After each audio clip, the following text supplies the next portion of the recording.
Good afternoon. We're going to do a couple of songs to start out with, and then we'll be hearing from all sorts of other people. And yeah, if Jeremy Corbyn is nearby, then that's good, for a lot of reasons.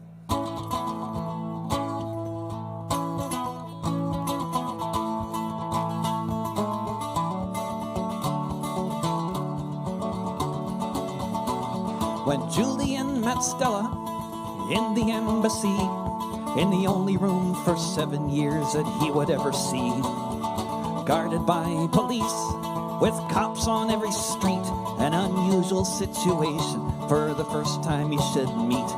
When Julian met Stella, the time they spent was increasingly within the walls of a little tent, where they could have some privacy from the ever-present gaze under which he was spending all his nights and days. When Julian met Stella, there was the chance of grace.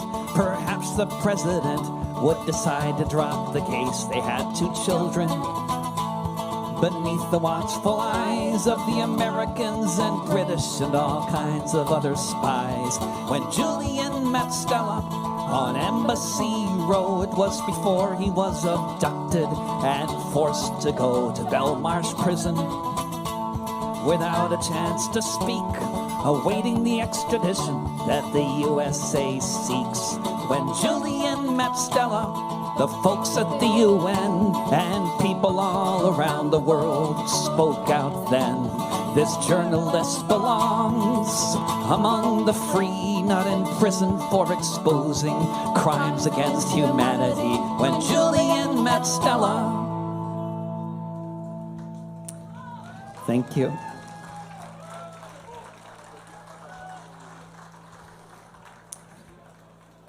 We'll do a song about a prison, and more relevantly, a prisoner.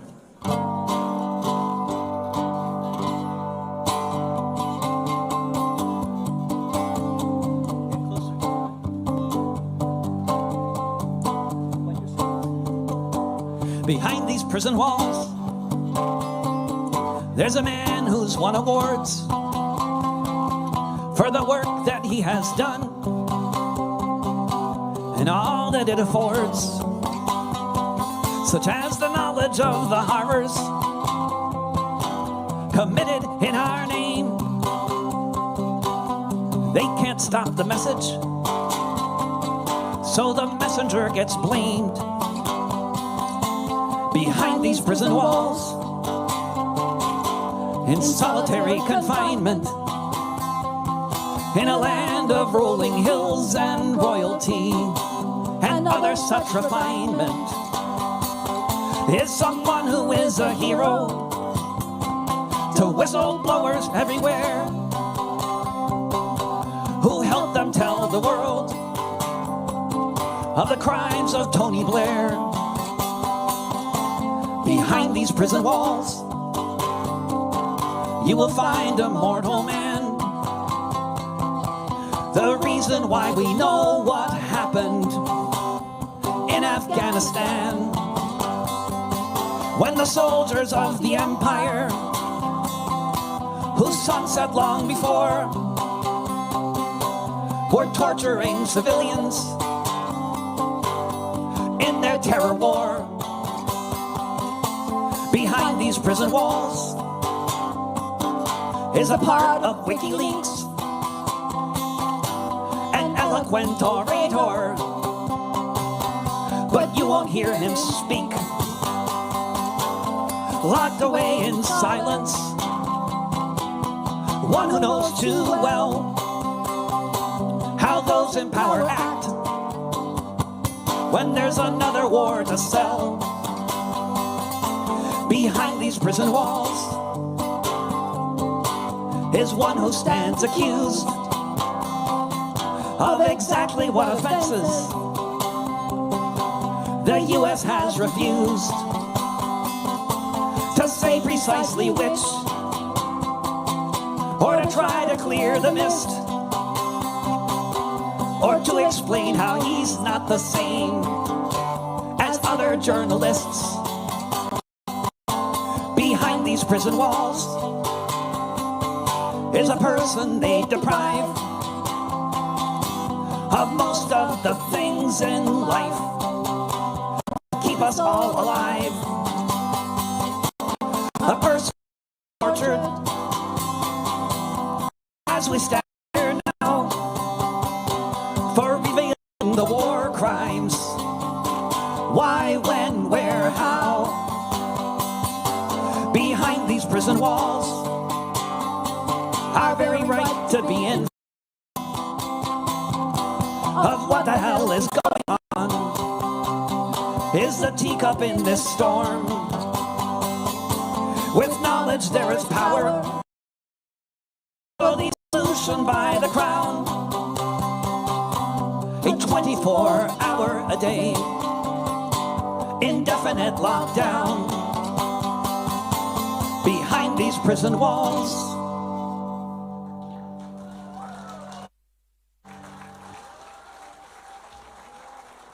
Thank you. This is Kamala Emanuel. My name is David Rovix, and it gives me great pleasure to you, the man who very much Prime Minister of the United Kingdom, the man who I'm quite certain would be Prime Minister of the UK if the UK had a free press, Jeremy Corbyn. And I don't see Jeremy here, but I think he's somewhere nearby. Is he somewhere nearby? Is that true? Is this a false rumor? Or this is something we've heard. If he's walking this way, somebody tell me. Oh, there he is. Oh, there he is. Yeah, lovely. Yeah, good. I know. In the movies, on TV, it's always like the guy's waiting right there. Say, now. Okay, so we'll just try that again. Introducing to you the man who should be Prime Minister of the United Kingdom, Jeremy Corbyn.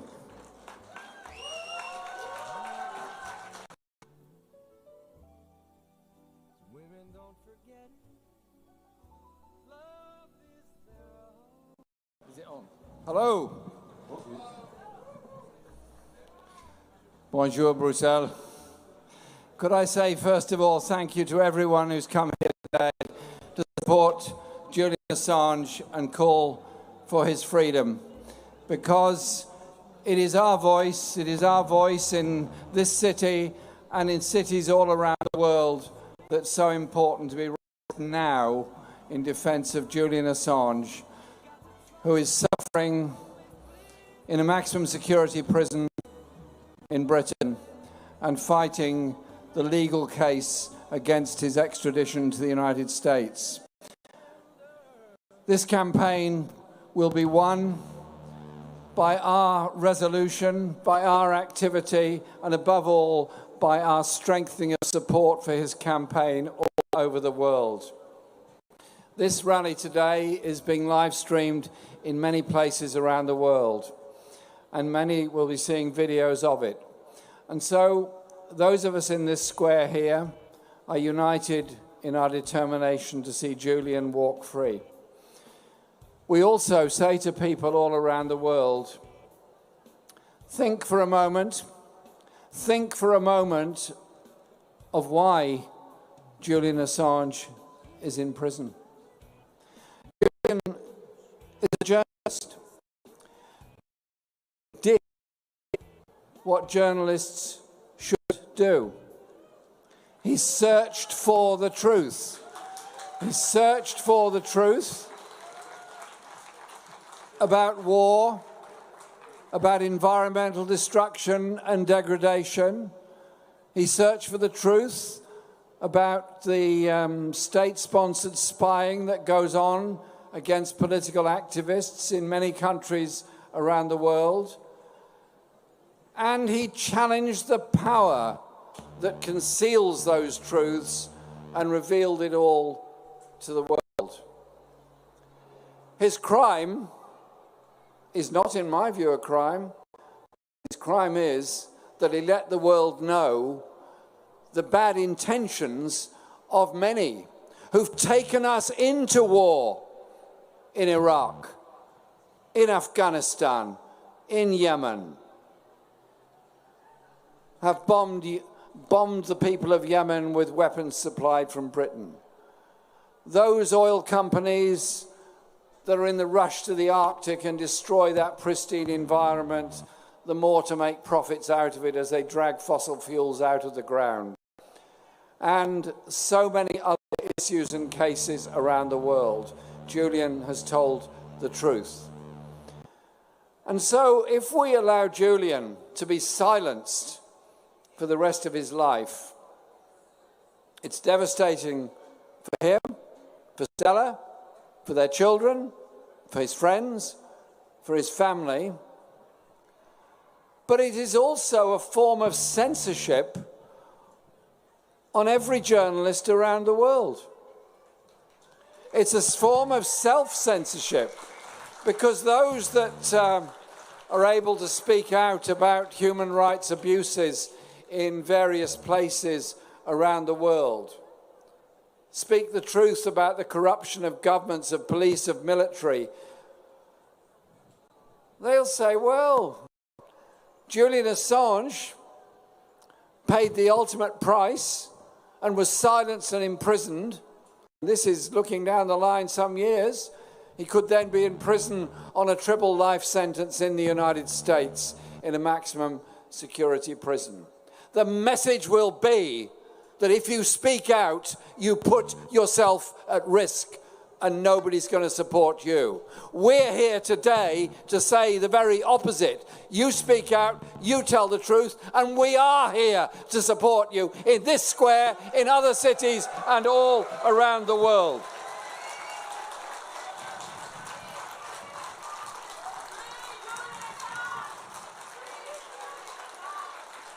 And Julian is now being held in Her Majesty's prison Belmarsh in southeast London.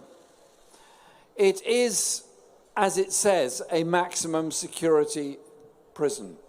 The conditions in it are awful. They're designed to destroy and intimidate the prisoner that is in there. And Julian has now been there for a long time. And all the demands that he be placed in some sensible place, even if not released, have been fallen on deaf ears. The punishment goes on. The punishment to try to destroy the man. Well, it's not working because he's not going to be destroyed. He isn't destroyed, and we're not going to allow him to be destroyed.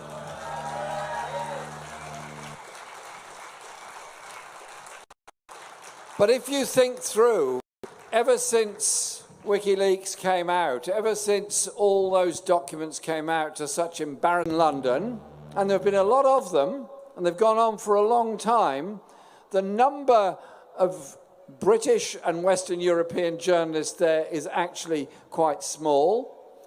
There haven't been editorials in the papers all over the world saying that Julian Assange speaks for all of us when he tells the truth. There's been this self-denying ordinance of saying nothing. Trappism has taken over, and all they've done is broadly reported the facts. Either he's won his case, or he's lost his case, or he's appealing, or he's not appealing.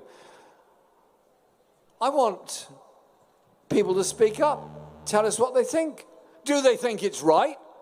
Do they think it's right that Julian Assange should be in prison? Do they think it's right that he's been in solitary confinement? Do they think it's right that he's going through this torture? Do they think it's right that he should be put in an American prison for 175 years?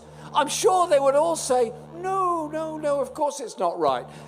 Well, if it's not right, why aren't you saying so? Why aren't those papers speaking out? Why aren't those journalists speaking out? Because that, to me, is what the important thing is. And so this message from today here in Brussels, and I do pay tribute to those that have organised this event today and organised events all over the world, is very important, because the message has got to go out.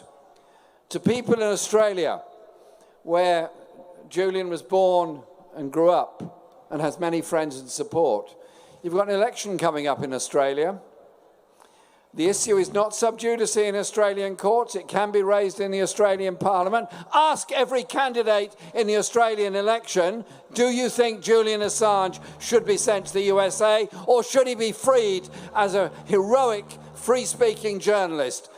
Simple question, yes or no? I want them all to say yes, and then an Australian government to speak up in support of Julian. In exactly the same way, I say this to our friends in the United States. The United States has a fascinating modern history. The history of slavery, the history of occupation of the West, and all the great histories of the United States.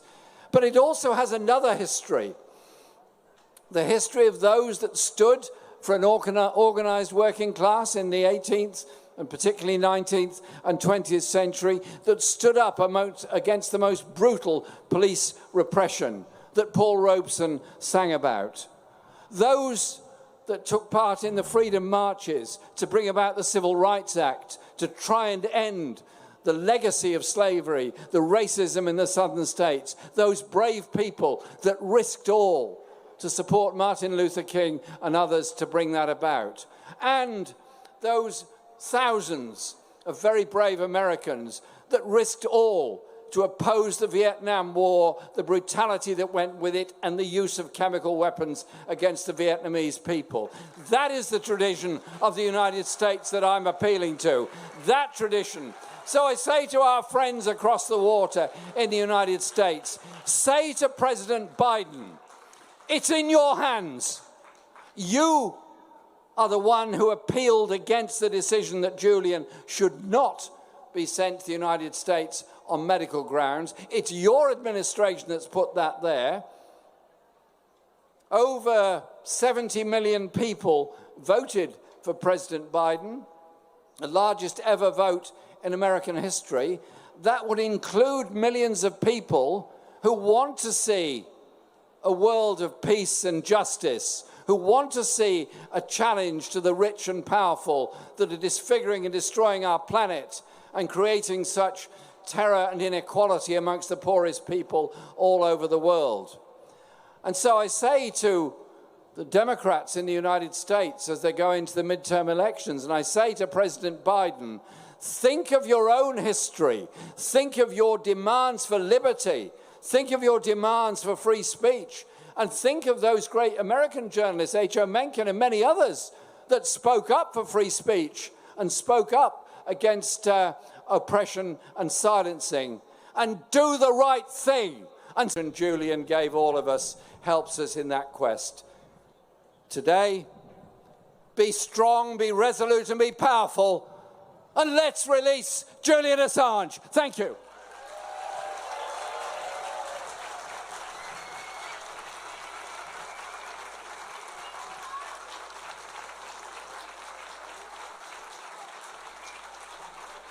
When I say free, you say Julian. Free, Julian. Free, Julian. When I say free, you say Julian. Free, free.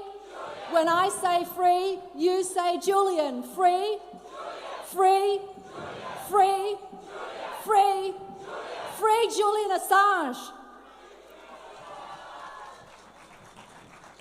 So, as David mentioned before, my name's Kamala Emanuel. I'm one of the MCs today. I'm from Australia, and actually I'm so glad that Jeremy Corbyn asked that question about where are the Australian politicians. As a candidate in the elections, I'm standing for a socialist organisation and will be running in this election. And so I want to answer the question, yes, I believe that Julian Assange should be free. I echo the question to every candidate in Australia who is standing, because Australia has a shameful record over these many years that both our leading parties, the Labor and Liberal parties, have failed to protect Julian Assange, who's been persecuted and tortured. It's my pleasure to invite up to the stage next, if he's here, to speak Martin Sonneborn. I'm so sorry. So Martin is a German politician and crossbench member of the European Parliament. He's a satirist, and he has been a staunch supporter of Julian Assange since the beginning. He's a founder and the federal chairman of Die Partei, editor-in-chief of the satirical magazine Titanic from 2000 to 2005, and he works for the Spiegel Online and ZDF. So I'd like to introduce, he's already here, wonderful, Martin Sonneborn. Thanks a lot. I'm not Chicks on Speed, I'm Martin Sonneborg. I want to address three people directly on this day. I have some notes. Thanks, Jeremy Corbyn, Prime Minister of Hearts in England. We need such politicians in Germany and in Belgium too. Today I want to address three people directly. Number one, Joe Biden. Mr. Biden, I urge you to free Julian Assange. I am a representative of a small, allegedly satirical party in the European Parliament. I am a pacifist and I'm not corrupt. I know what it means to be isolated. It's not funny. Julian, and I know now you are old enough to realize your mistake and to free Julian Assange. Yeah, please.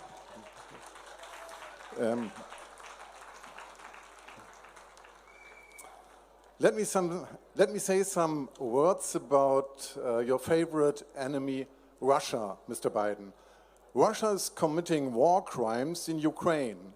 Vladimir Putin puts Russian journalists in prison if they report about it. Dear Joe Biden, do you have any idea who might have inspired him to act like this? Number two, German Foreign Minister Annalena Baerbock.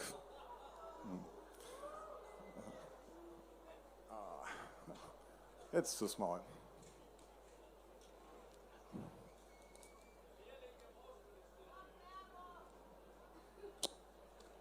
Ich weiß, wo ich war. Annalena Baerbock.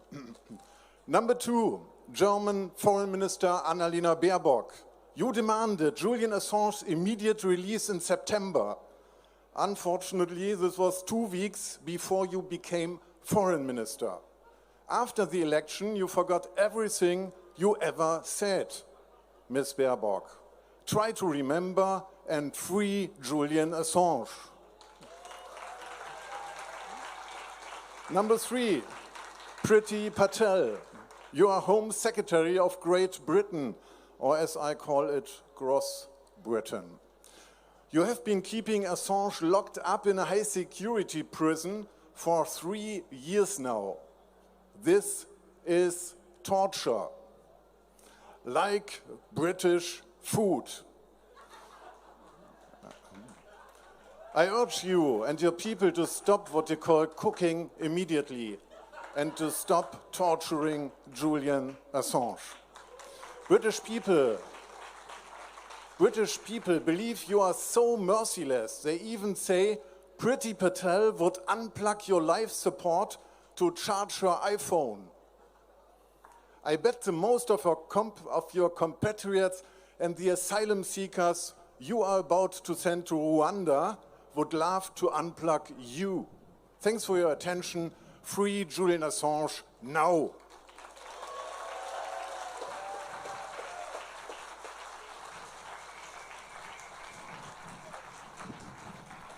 Thank you, Martin. And here now before you is a band of folks from all over the world who live in Norway and Germany, and Chicks on Speed. And we'll just have a moment to plug everything in, and they'll be right with you.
Check, check, check, check. Okay, it's working.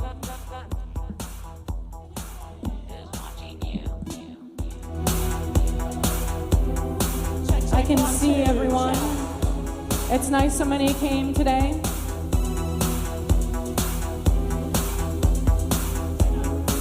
We're watching you.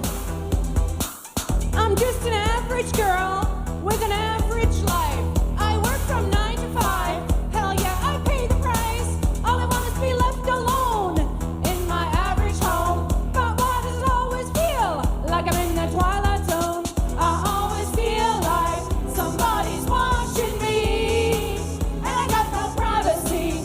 Oh, I always feel like somebody's watching me. Tell me it's just me. Crazy, just a little touched. The results of listening to Snowden too much. When I take a shower, I don't bother to wash my hair, 'cause when I open my eyes, I'll see him standing there. People say I'm crazy, just a little touched.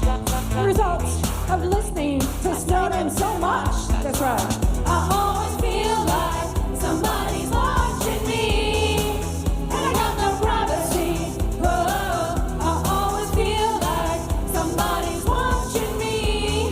Tell me, is it just a dream? Who's watching you? Trap, trap, trap. What's up? What's up? What's up? Okay.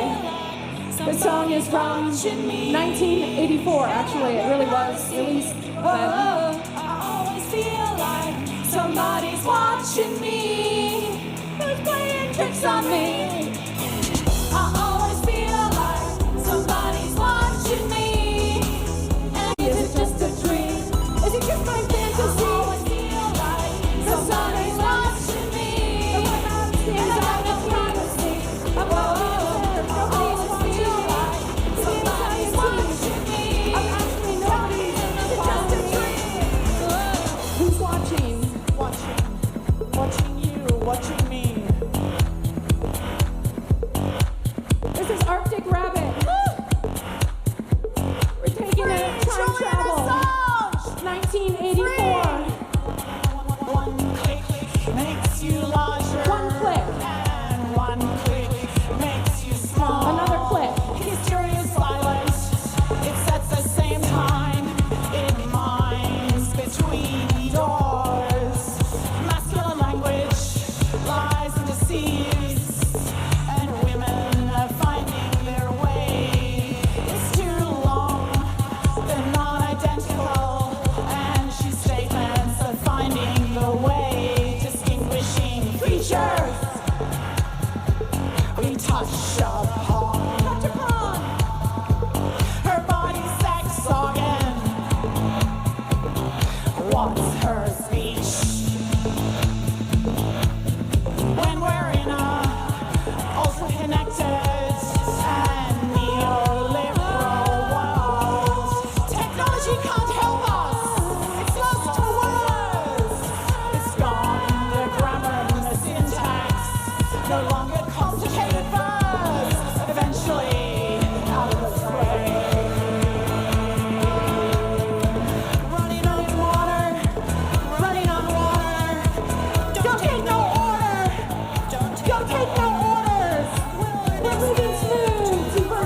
listen to the distance between us.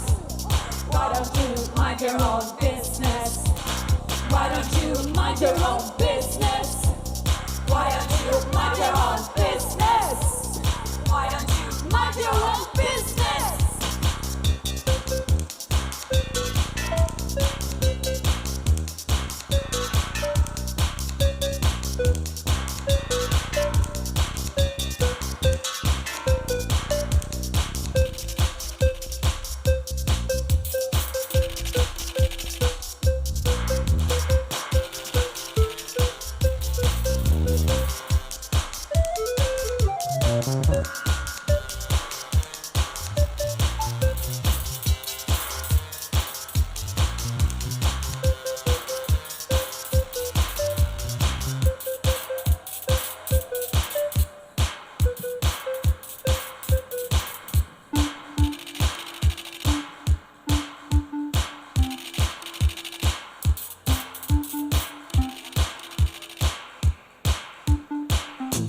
Der elektromagnetische Wellen muss frei sein in der Luft. Wir atmen Daten, wir trinken Daten.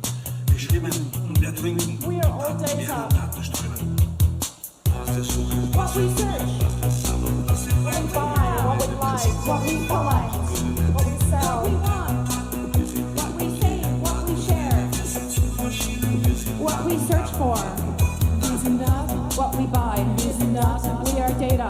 Using data, we are data. Using data, data, data. Data, data, data, data, data, data, data, data. We are data. Data, data, data. Was wir wollen, was wir brauchen, was wir wollen, was wir suchen, was wir brauchen, was wir wollen, was wir suchen, was wir sammeln und verteilen, was wir kaufen und verkaufen, was wir leiten und verbreiten, was wir sprechen und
Digital footprints, the ghosts of us, haunting and flying around, never leaving.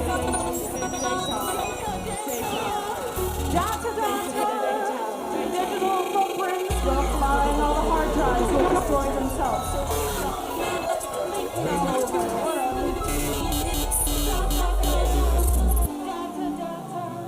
We are data. Free Julian Assange! Woo!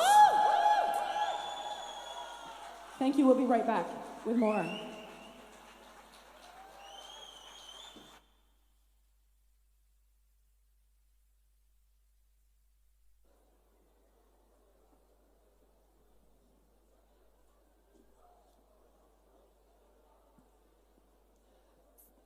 So in a moment, I'm going to introduce to you our next speaker, Dr. Deepa Driver. So if she'd like to make her way here. And while we're waiting, let's use our lungs a bit again. I heard someone chanting this one before. Only one decision, no extradition. Let's give it a go. Only one decision, no extradition. Only one decision. Only one decision. Only one decision. Only one decision. Absolutely, it's really clear, isn't it? And we can all see it, we all know it. There is only one decision. There must not be an extradition of Julian Assange to the US to face 175 years in jail. So our next, anytime, yep, sorry. So our next speaker is Dr. Deepa Driver, who has too many things to her credit for me to list them all. But she is an academic and trade unionist. She's a member, she was previously a financial regulator in the UK. She's a member of the executive of the Haldane Society of Socialist Lawyers. And on behalf of the Haldane Society and the European Association of Lawyers for Democracy and World Human Rights, she is a legal observer for them in the case of Julian Assange. And so I'd like to welcome her to the stage and ask you to join me in welcoming her.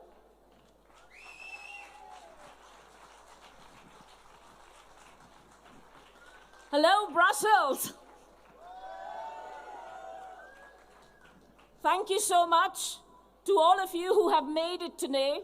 It's amazing to see from here the square full of people in support of Julian. And all the wonderful banners and yellow ribbons, and it is just great to see you. Thank you.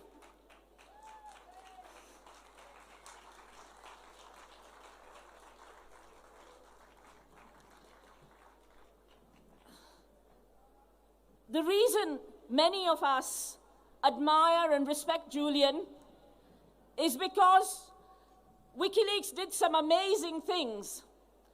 At the time when we were moving to a world where from print media to technology and reading online, which seems normal today, WikiLeaks allowed us to break through from the few oligopolists who controlled the print media, who told us what we can talk about and what we can think about.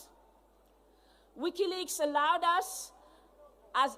the whistleblowers to provide large volumes of data, not like Daniel Ellsberg sitting overnight and photocopying, Xeroxing the leaks, but for information to be provided by whistleblowers securely, not just for the security of whistleblowers, but also for the security of the documentation. And that means that WikiLeaks to this day has a 100% record of accuracy.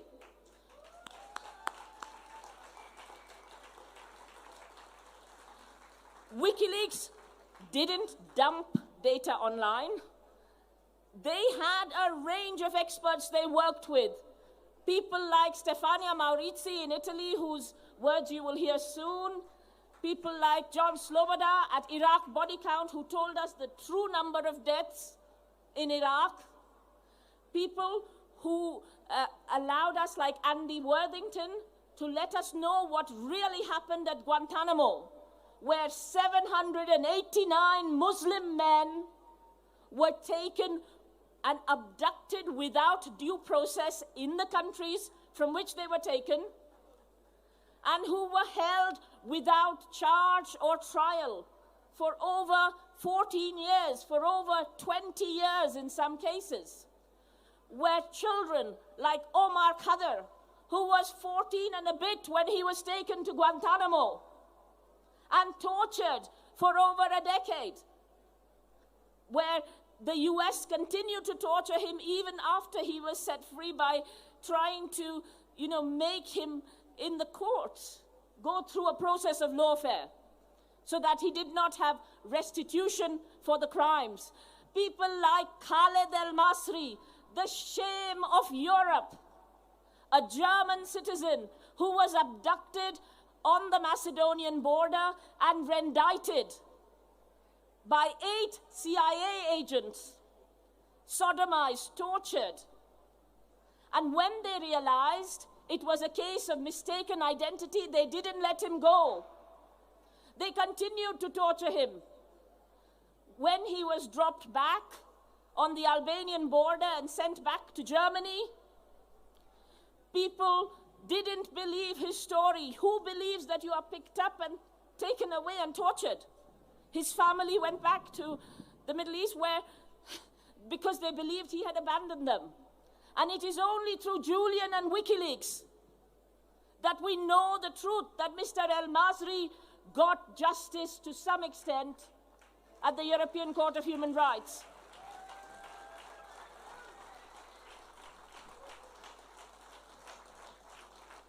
WikiLeaks allowed whistleblowers to talk to the likes of the New York Times, the Guardians, the Washington Posts, who have a phenomenal reach, but whose attention span is quite small. But also to journalists in Tunisia, where the information helped spark the Arab Spring, to allow us to know what was happening in Kenya in Daniel Arap Moi's government in terms of corruption, to allow us to know that on the Ivory Coast, Trafigura was dumping toxic waste.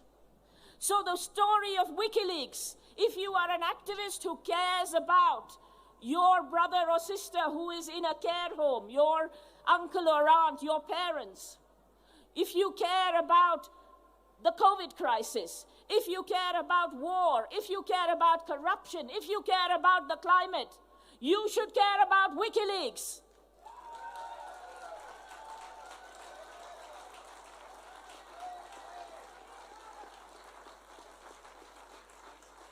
Because WikiLeaks allowed us to do something we didn't do before.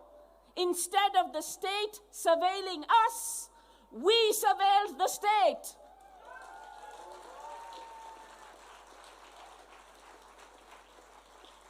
And this is why Julian is important. He allowed us to give names to the dead. Those of you who have seen the collateral murder video, collateralmurder.wikileaks.org has the video, you will see war crimes being committed in plain sight. An innocent civilian who was a good Samaritan trying to pick up men who were shot down, being gunned down to death. It is for the justice for Dua and Sajjad, whose father was killed in the collateral murder video, for people like those that we stand here today. We care about Julian, but we also care about press freedom, human rights, and democracy. We care about the rights we have to know the crimes that our governments are committing with our money in our name, shamelessly. We shouldn't be having the Honorable Sir Tony Blair. We shouldn't be having Julian Assange sitting in Belmarsh maximum security prison. The criminals are in the wrong place.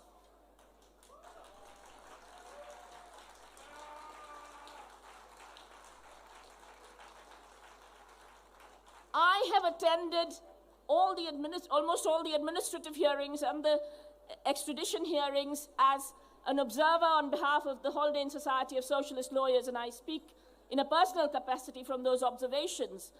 It is not normal to have the extraditing state, the US, known to have conspired to murder the defendant. It is not normal for the extraditing state to have surveilled the embassy where Julian was and to have heard all his privileged legal conversations, which prevents him from having a fair trial either in Britain or in the US. It is not normal for us to allow an extradition process where the chief witness for the FBI is a known, convicted serial pedophile and fraudster who admits to fabricating his testimony in exchange for a bribe from the FBI. This is not normal process. This is not justice. The rule of law is intended to hold politicians and the executive to account. In Britain, the rule of law is not working. We have judges who are staying silent right now. My appeal to judges and lawyers is to speak up, because if not, we have a very clear memory of those who said we are only doing this as a job and who were complicit in serious and grave torture. It is not normal for international law to be ignored in this way, for the UN to find that Julian has been arbitrarily detained, and for Britain and Sweden to ignore it. It is not normal for the UN Special Rapporteur, the great Niels Melzer, to find that Julian has been tortured, and for Britain to not even investigate it. It is not normal for the second superseding indictment in the case to be delivered halfway through the trial, and for new charges to be brought whenever they like, and for a journalist to be expected to be sent to the US to face 175 years stuck in a hellhole where he will be allowed to die. This is not normal. He should not be extradited. Julian is a hero.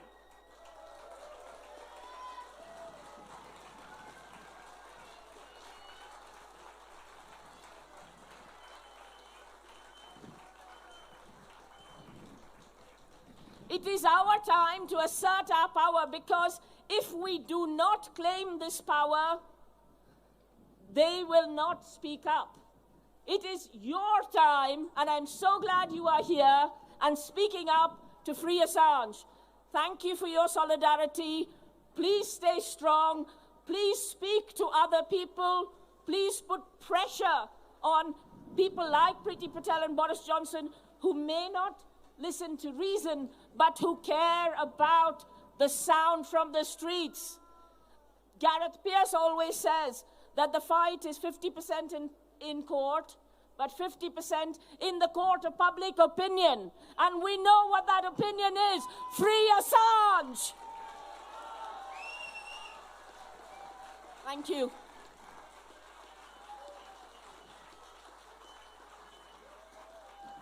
Julian is a hero. Free Julian Assange. Julian is a hero. Free Julian Assange. Julian is a hero. Free Julian Assange. So I'm very pleased to be able to invite our next speaker. And our next speaker is Mick Wallace. He's an Irish politician, a member of the European Parliament, and for the South constituency. And he is a member of the left in the European Parliament and of the Independents for Change. So please welcome Mick Wallace. We'll give him a moment to get up here.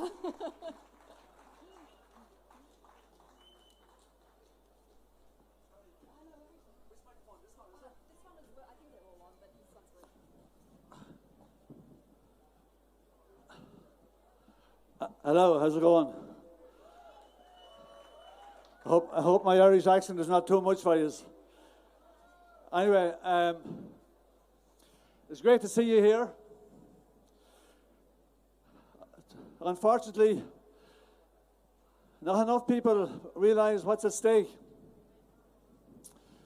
The idea that Julian Assange will have to spend 10 years for the best part locked up in one form or another because he told the truth and he exposed the crimes of the US war machine.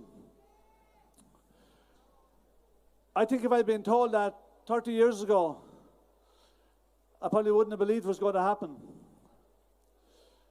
But if you had the misfortune or otherwise of being in the European Parliament, and you listen to all the talk and the care that they have for human rights and for press freedom and God knows what, but you just could not help but be struck by the level of hypocrisy that it entails. There's not a word about Julian Assange in there. We've at this stage, since I went in there 3 years ago, I think we've had 6 resolutions on Hong Kong where not one protester has been killed yet. We haven't managed to have one on Julian Assange. They don't want to mention his name because he's the one who exposed them for what they are. What's happening to Julian Assange is happening all over the place right now. And it's probably been emphasized more by the latest trouble in Ukraine, where the mainstream media have used the opportunity as an occasion where they can once and for all silence the dissenting voice. You are not supposed to think different. This is how you think, and if you think otherwise, you have a problem. And if you think otherwise, and if you have the audacity to say it, they'll hound you until they silence you. We're living in dangerous times. I have not seen it, and I'm around longer than I look even. I'm 66, and I haven't seen it as this bad in my lifetime, where it is becoming difficult to actually say what you think. And you probably have better things to be doing than following the voting process in the European Parliament, especially in the last 4 or 5 months. The amount of people who I know think different and are scared to vote as they would like to vote because of the pressure and the antagonizing they'll get from their own media in their own member state. It's not just in Ireland, it's not just in all, it's in all 27 member states. But we're hearing about it as well in places like Latin America and the States, where the dissenting voice is becoming more under threat. But Julian Assange is a wonderful role model for us all. And what he's gone through to protect the opportunity to tell the truth and to challenge the terrible way things are done, and often in our name. We need to rally more behind Julian Assange. If Julian Assange, if we cannot defend his case, it will be very difficult to defend anyone else's.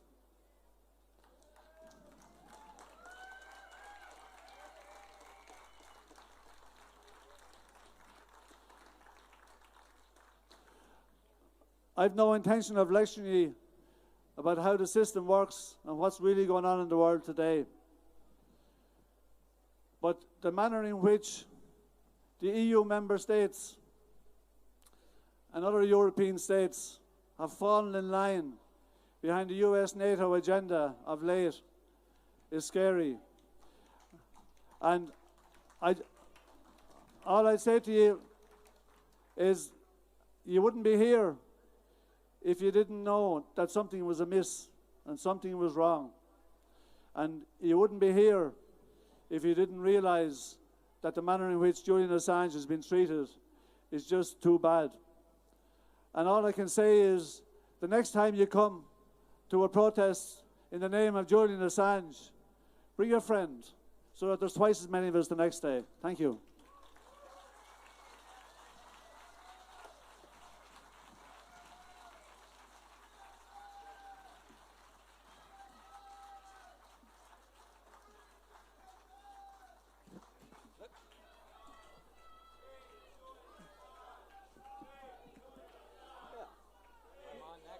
Oh, I thought it was Ernest Sagaga. I was just going to introduce him. It is, I'm after him. Oh, I think, yeah.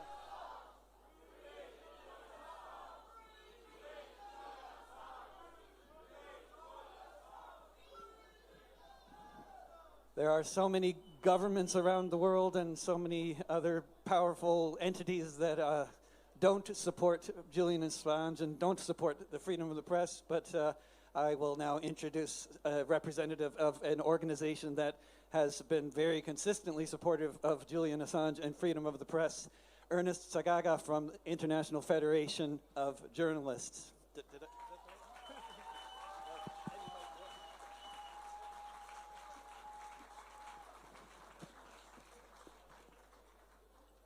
Hello, Brussels. Friends, thank you very much for being here, for showing your support to Julian Assange and your solidarity with him. To the question or the call earlier on for all journalists to speak up, I am here on behalf of hundreds of release of Julian Assange.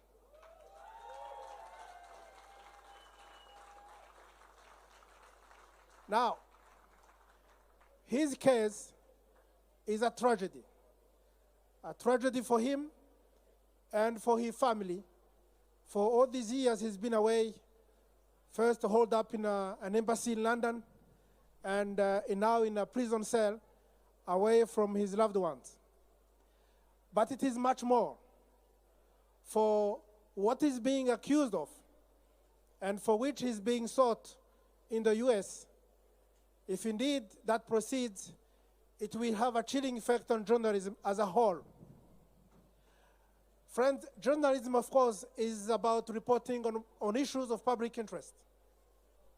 But it depends on the ability of journalists to receive information from their sources, who need to be reassured and protected from arbitrary reprisals for having shared that information in the public interest.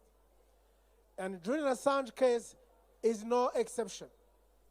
In fact, I would like to quote the leader of our affiliate in the UK and Ireland, Michel Street, who said that, and I quote, Julian Assange is prosecuted for actions that are commonplace for journalists the world over, end of quote. Now, there is no shred of evidence that the revelations by WikiLeaks have put anybody in harm's way or have compromised any country's national security. Now, I know we here and elsewhere, we may feel it is too late. It is 5 to midnight. But I think there is hope. And I want to be a journalist here and apply the fairness. I deal with governments all over the world every single day. And I'm here to tell you that we are having to deal with two great democracies, the UK and the US, which, apart from the occasional partisan political skullduggery, have been actually in the corner for press freedom. And I want to urge them to look very carefully at the consequences that any extradition of Julian Assange may have. Because tomorrow, they may have no moral ground to criticize other governments less democratic when they intimidate, when they harass, and when they jail journalists for politically motivated charges. And so, I want to tell you not to give up. There is still a window of opportunity. We still can win. We still can get Julian Assange free and back to his family and his colleagues. Thank you very much.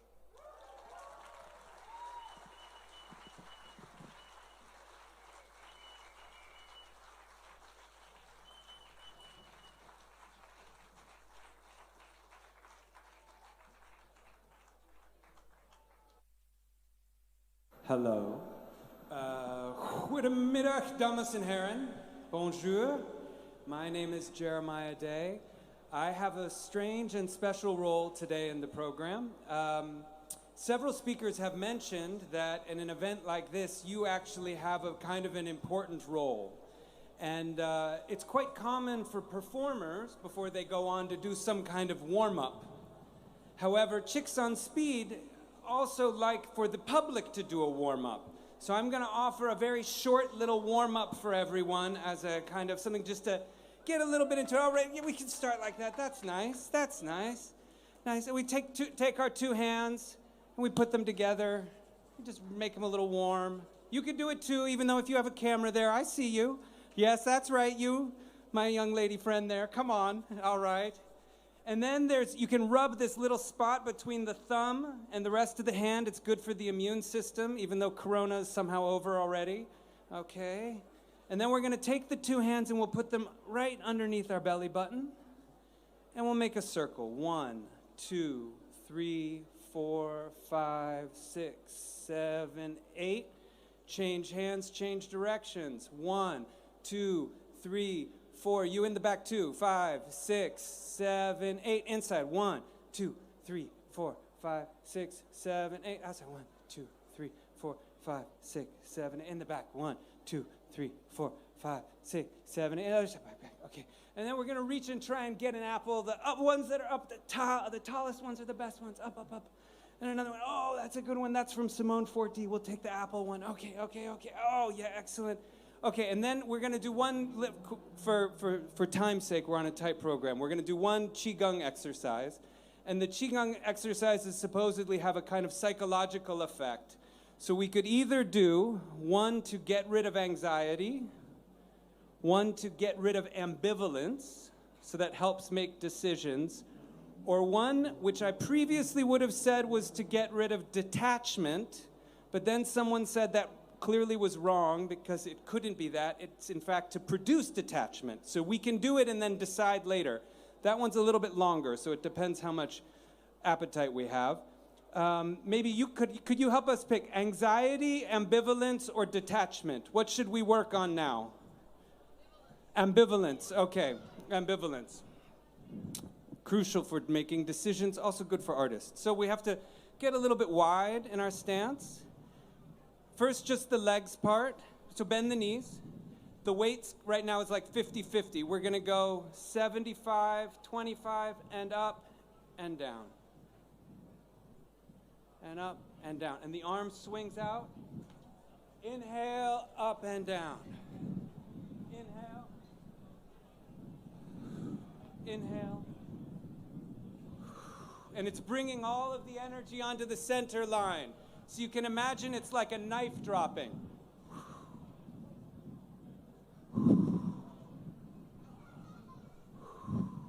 Okay, I taught it to someone who then taught it to someone else who then taught it back to me with a funny variation. So we'll do the variation version too, because we have enough time for that.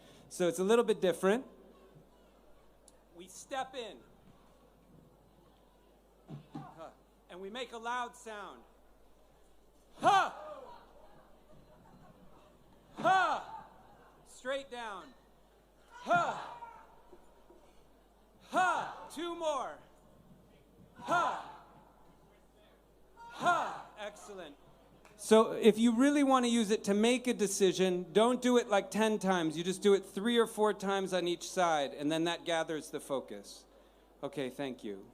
I also have, I have 2 songs.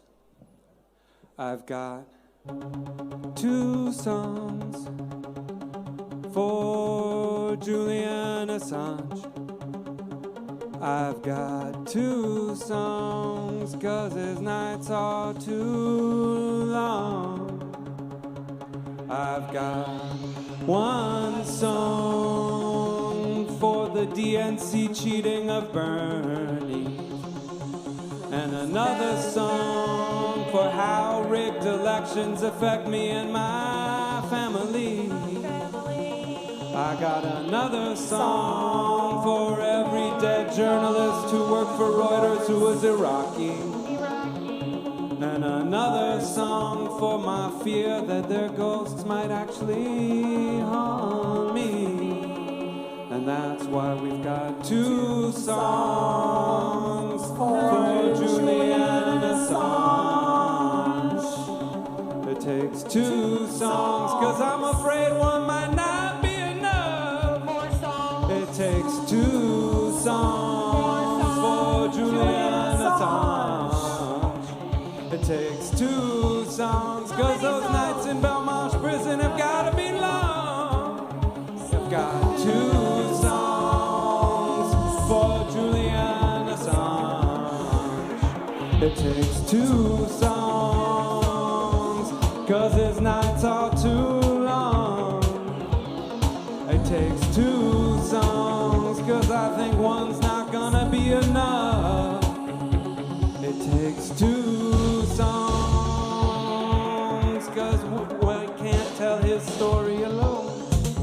It takes two songs for Julian Assange, because the nights in Belmarsh prison have got to be too long. We got two songs for Julian Assange, because the nights in Belmarsh prison have got to be too long. We take two songs for Julian Assange, because the nights in Belmarsh prison have got to be too long. It takes two songs for Julian Assange, because the nights in Belmarsh prison have got to be too long. I've got two songs.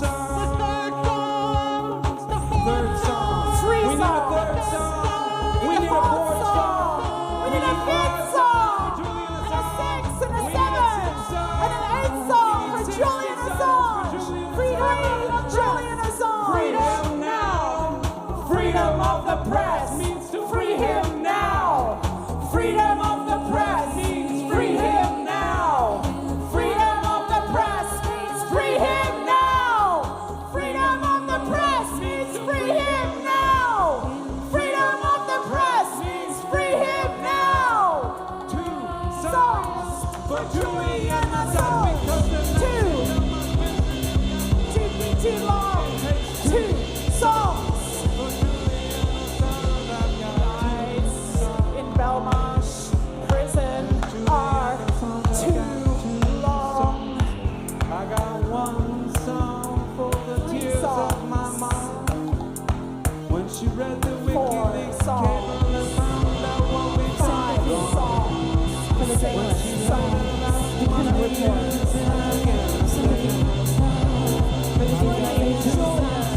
Free Julian for the characters that Julian. Free Julian. Free Julian. Free Julian. Free Julian. Free Julian. It's got to be too free Julian. Free Julian. Free Julian. The press means free him Free. now. Freedom, Julian. Free.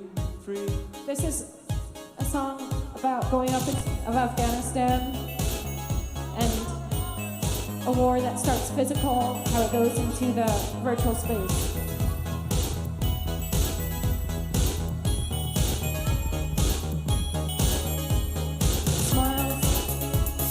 Smiles on faces, on photos.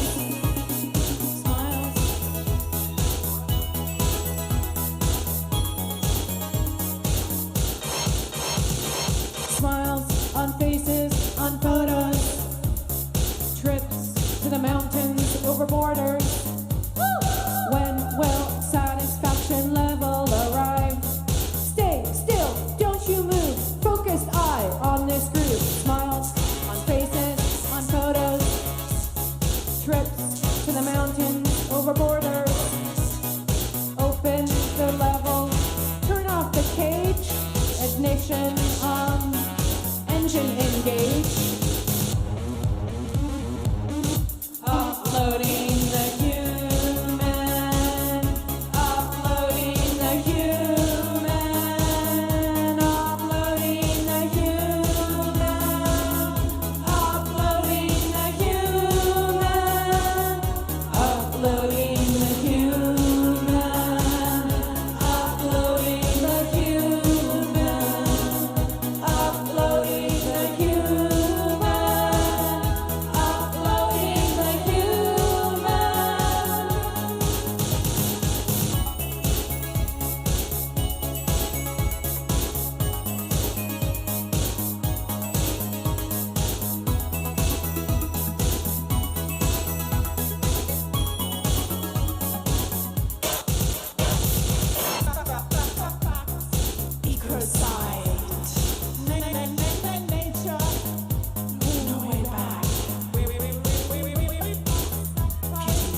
Thank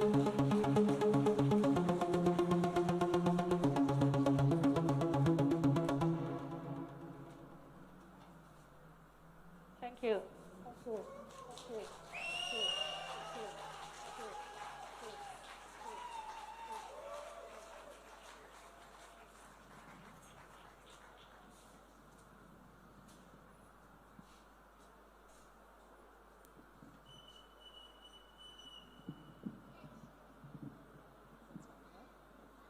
So the next speaker that I'm pleased to invite to the stage is Annie Machen.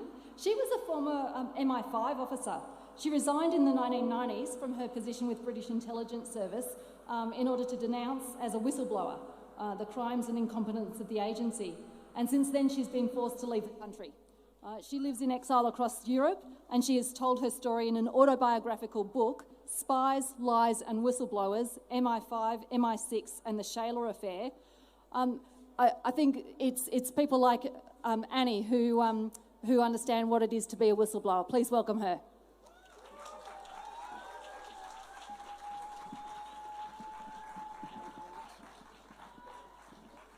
Bonjour Brussels, and it's so good to see such a good turnout in support of Julian Assange. As mentioned, I started my working life as an intelligence officer for the UK's Domestic Security Service, otherwise known as MI5, before resigning to blow the whistle. And that was quite a traumatic and long drawn-out experience. When I had the pleasure and the honour of meeting Julian Assange and first hearing about the WikiLeaks media model way back in 2009, I remember saying to him at the time, I wish you had existed a decade before, because you could potentially have saved other whistleblowers far sooner. So I've always seen that his revolutionary high-tech publishing model actually is there primarily to protect potential future whistleblowers and used to protect future whistleblowers. And we need them in order to find out about the crimes of corporations, the crimes of governments, and the crimes of the spies.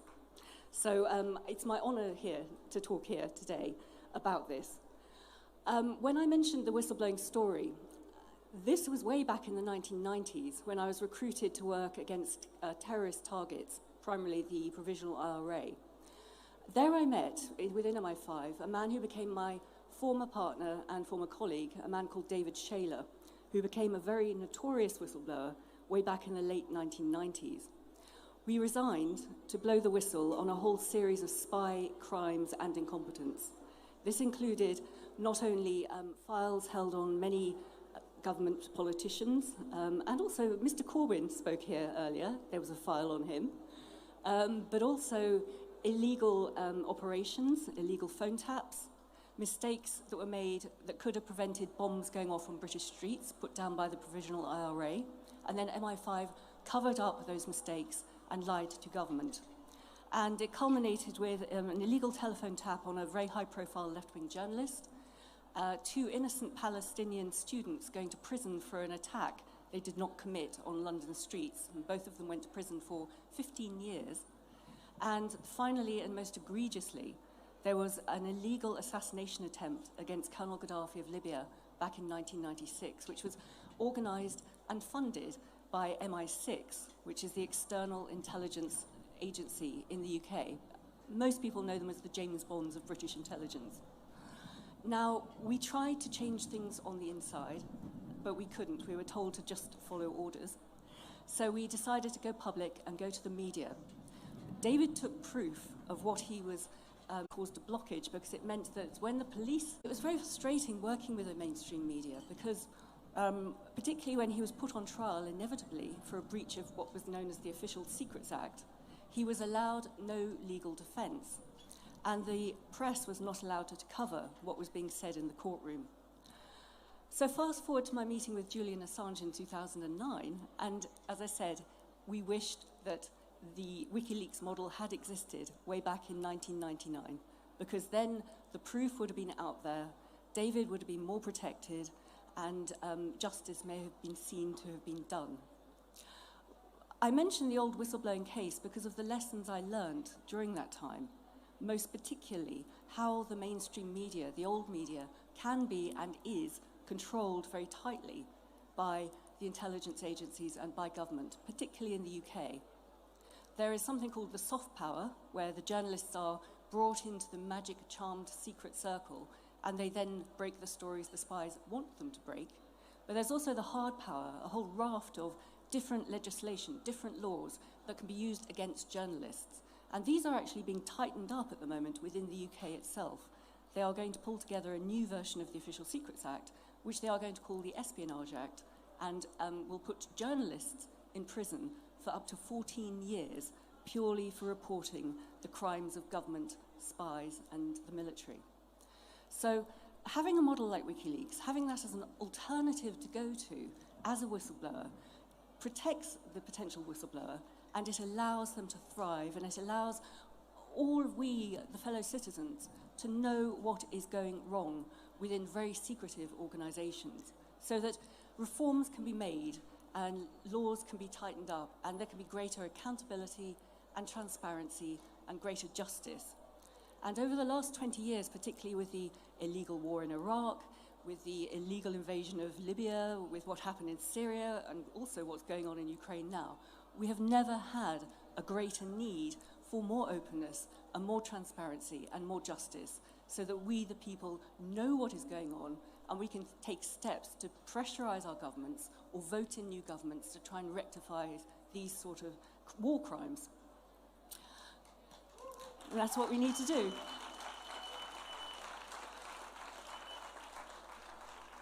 One final point I would like to make is about press freedom, because at the moment, Julian Assange is suffering terribly. He's been literally tortured in a high-security prison called Belmarsh in London. And if he is taken off to the US, he is, as you've heard already today, facing potentially 175 years in prison, purely for doing the job as an award-winning journalist and as a high-tech publisher who protects his sources. This is unconscionable, it is disgusting, and it should not happen in a notional Western democracy. So shame on the UK government for allowing this to go ahead. Shame on the UK legal system for allowing this to go ahead.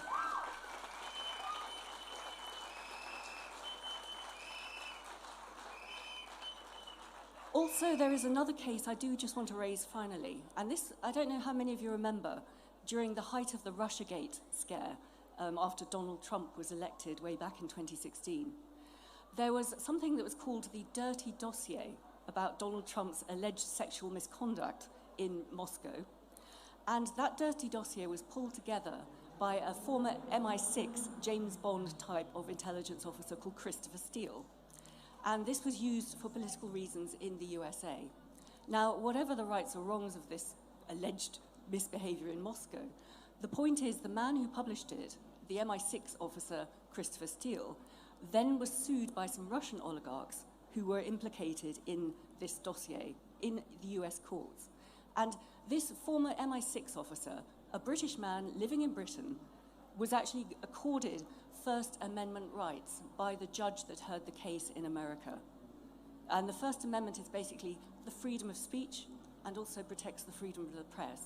So this protection has been legally granted and is part of American case law, and has been legally given to a British former spy who created what appears to be a lot of allegations about the former president, and he has been given legal protection. This protection has been specifically ruled out if Assange is going to be extradited to the USA, even though he is an Australian journalist currently in the UK, but he's not being accorded the same rights.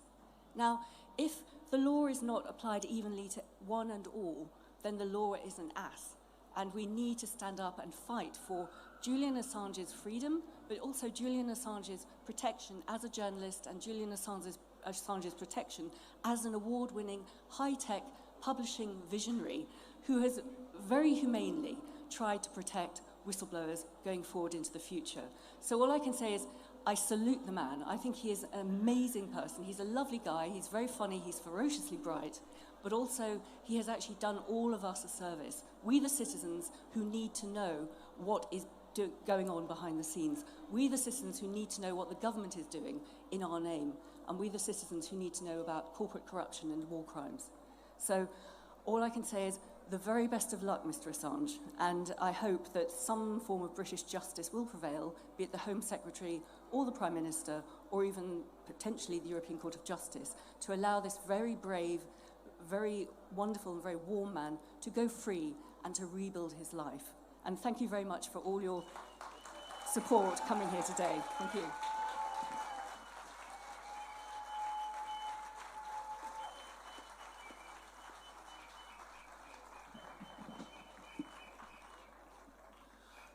Him to leave the country, and it's my great pleasure to introduce a man who asked the FBI to leave their country.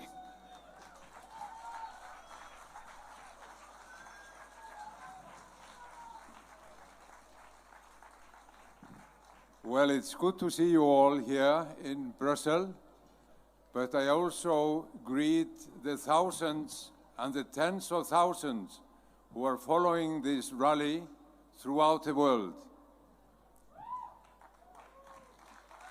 Now, I think it is important to understand that the tyrants, oppressive authority, they want the world to know about the fate of the Nelson Mandelas. They wanted South Africa to know all about Robben Island.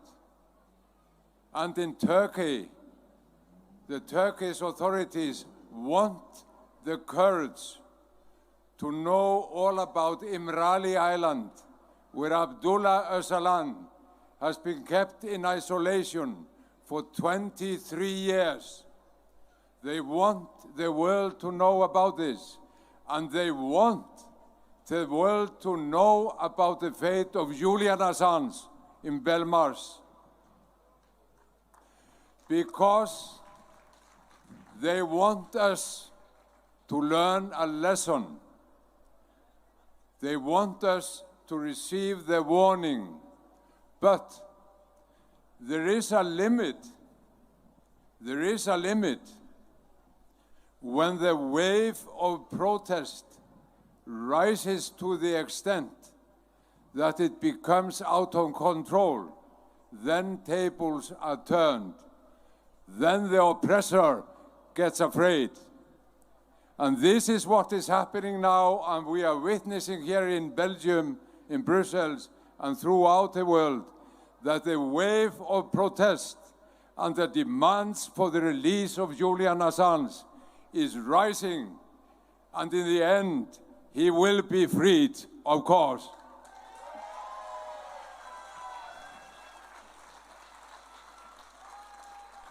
And I want to tell you a little story about my own life.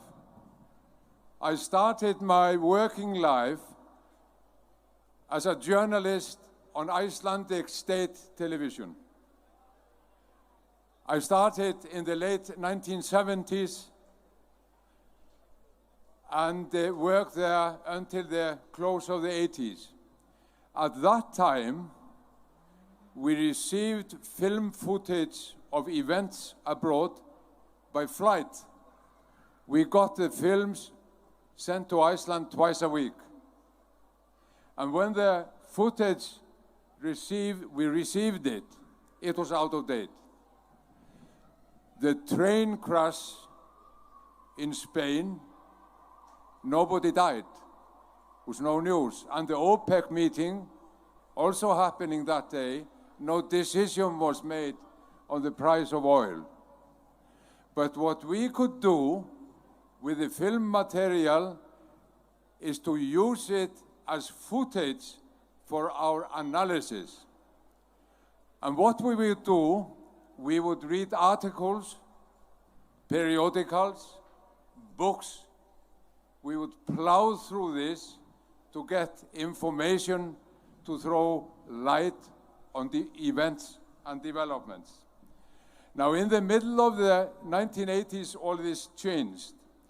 Now the satellites could provide us with news of recent events, if not direct. And then the train crash in Spain and the OPEC meeting was on our screens. not because they were important news, but they were fast news. And those who could provide fast news, news from today, the last hour, they also gained control over us. Now, what has happened since is that the concentration of control has increased. There are fewer providers, and also in the world of social media, which many of us believed would set us free, the consequences there are getting more concentrated and they are getting fewer. These owners of the media, of the providers, are now working hand in hand with state power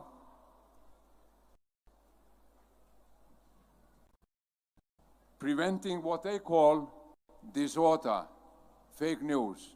And there is a lot of fake news around. Fake news is a reality. But the problem is to find out who is faking and who is telling the truth. We, for instance, we know that during the war, we receive a lot of fabricated news. There is a lot around, and gradually it dawns upon us that it is the state or states and corporate power, those who own and control the media, who are doing much of the faking. This, of course, is nothing new. More than 2,000 years ago, the Roman philosopher and statesman Cicero said that in times of war, the law was inter arma enim silent leges. And we might add, so does the truth. Also, truth is silent. George Bush Jr. may not have been a philosopher, nor Dick Cheney, Rumsfeld, Bolton, or Condoleezza Rice. Terrorism. This enabled them to do things which hitherto were not possible. Enact law on home security, have their Guantanamos, and spy on all those who were seen to be a terrorist threat. We are at war. Across the Atlantic in Russia, Vladimir Putin was thrilled as he was fighting what he called the terrorist threat in Chechnya and elsewhere in the vast lands of Russia at the time. He said he was at one with George Jr. and wanted to join NATO. But soon NATO became busy invading Afghanistan, and then Iraq was invaded, and later came regime change and attempts at regime change in other countries. And furthermore, we not only had Guantanamo, but also the mentality of Guantanamo, namely silencing critical voices and critical information which was seen to disturb the global war on terrorism. Because remember, in war, the law must be subdued, silenced. And gradually, the entire globe was in fact silenced. Not entirely, but to a very significant degree. It is into this world Julian Assange steps towards the close of the first decade of this century with the establishment of WikiLeaks.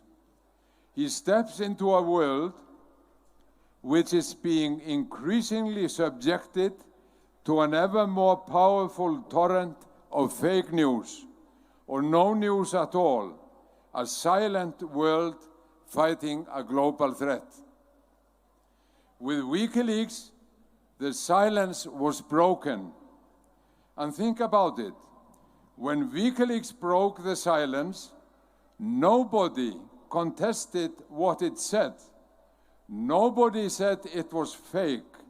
Not even CIA Director Pompeo could say that, only that WikiLeaks were saying things that should not be said.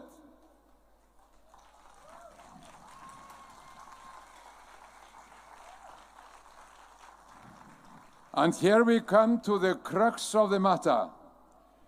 Julian Assange's crime was to tell the truth, break the silence. Julian Assange blew the whistle, waking up the world. That was his crime. Not only did he bring us documented news of war crimes in Afghanistan, in Iraq, and elsewhere, but he brought to our attention shady deals in the financial world and the irresponsible disposal of hazardous waste in the lands of poor nations.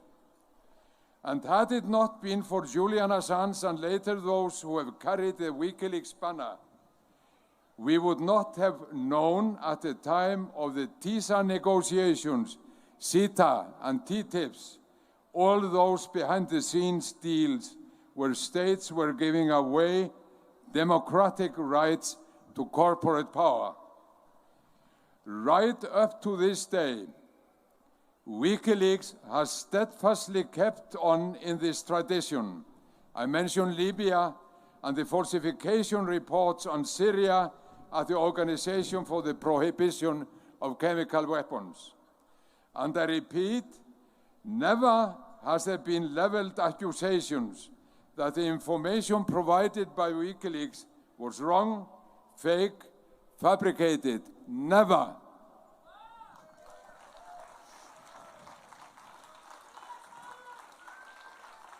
The documents and reports have only been contested because states and corporate institutions wanted them not to be heard of.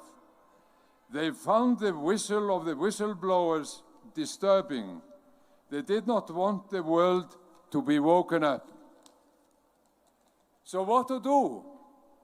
The solution is obvious. You break the whistle. You break the whistle. This is why Julian Assange is in prison. He had to be silenced, his whistle broken, and what is more, by breaking his whistle, all whistleblowers would be given a message, would be given a warning.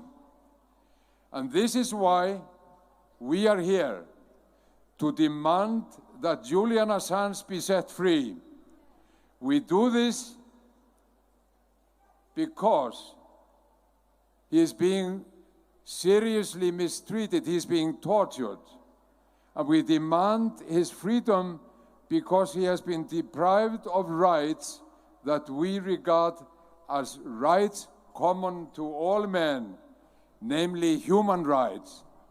And by breaking his whistle, we are being deprived of access to information, to a free press, a freely spoken word, the preconditions of a free society. This is why all around the world, people are standing up in the defense of a man who is being punished for exposing war crimes, for exposing the handing away of democratic rights to corporate power, for exposing fabricated news. We are standing up for a man who is being punished for providing us with the truth. The fate of Julian Assange is our common responsibility, the responsibility of all those who want to stand up for freedom and democracy. This is why we demand that Julian Assange be set free, that he be set free now.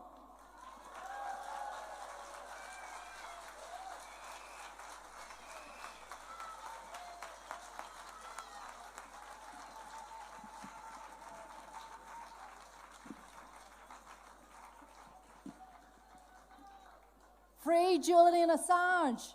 Free Julian Assange! Free Julian Assange! Free Julian Assange!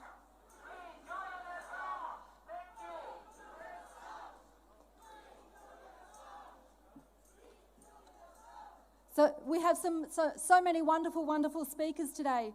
And I would just echo the comments that were just made, that having Julian in prison is an example that the rulers of this world want us to follow. They want us to be afraid. But what we should be turning around and saying is, it's not Julian Assange who should be in prison, but those who've committed the war crimes. They're the ones who should be on trial. They're the ones who should be under attack.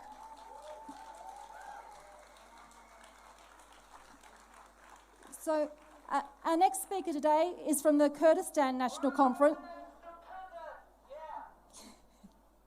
Our next speaker today is from the Kurdistan National Congress. I'd like you to please put your hands together for Hakan Çiftçi.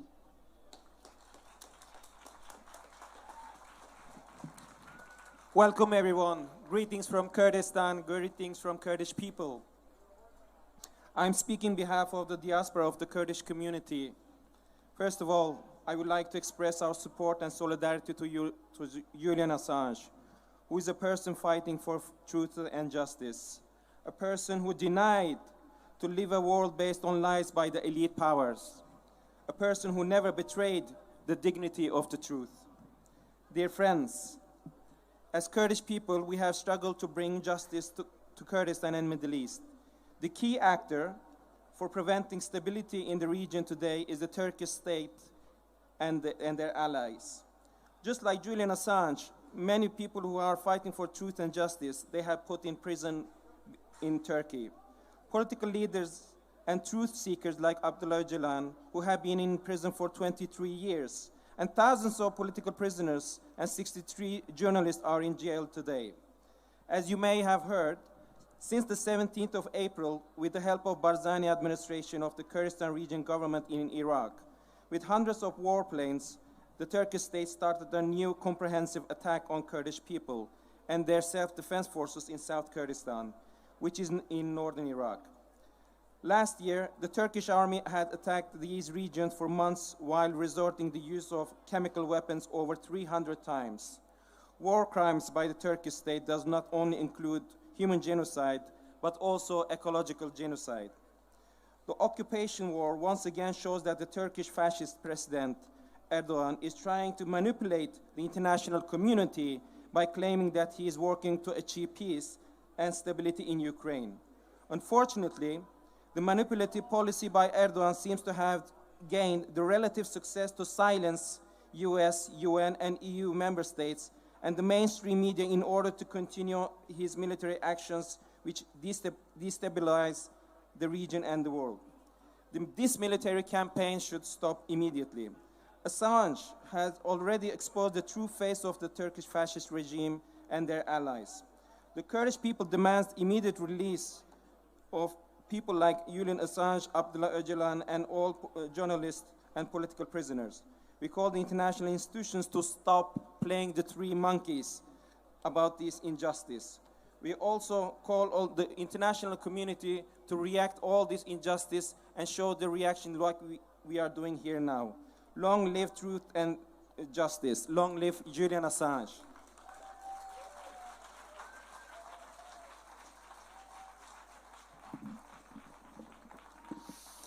Thank you, Hakan. I first met Harry Halpin, I think at least over 20 years ago, and he was living in a tree in Scotland, and he has since gone on to become a cryptocurrency expert, as well as a friend of press freedom, as well as a friend of Julian Assange's, and he's been involved with starting something called the Assange DAO, which he's going to tell you about momentarily.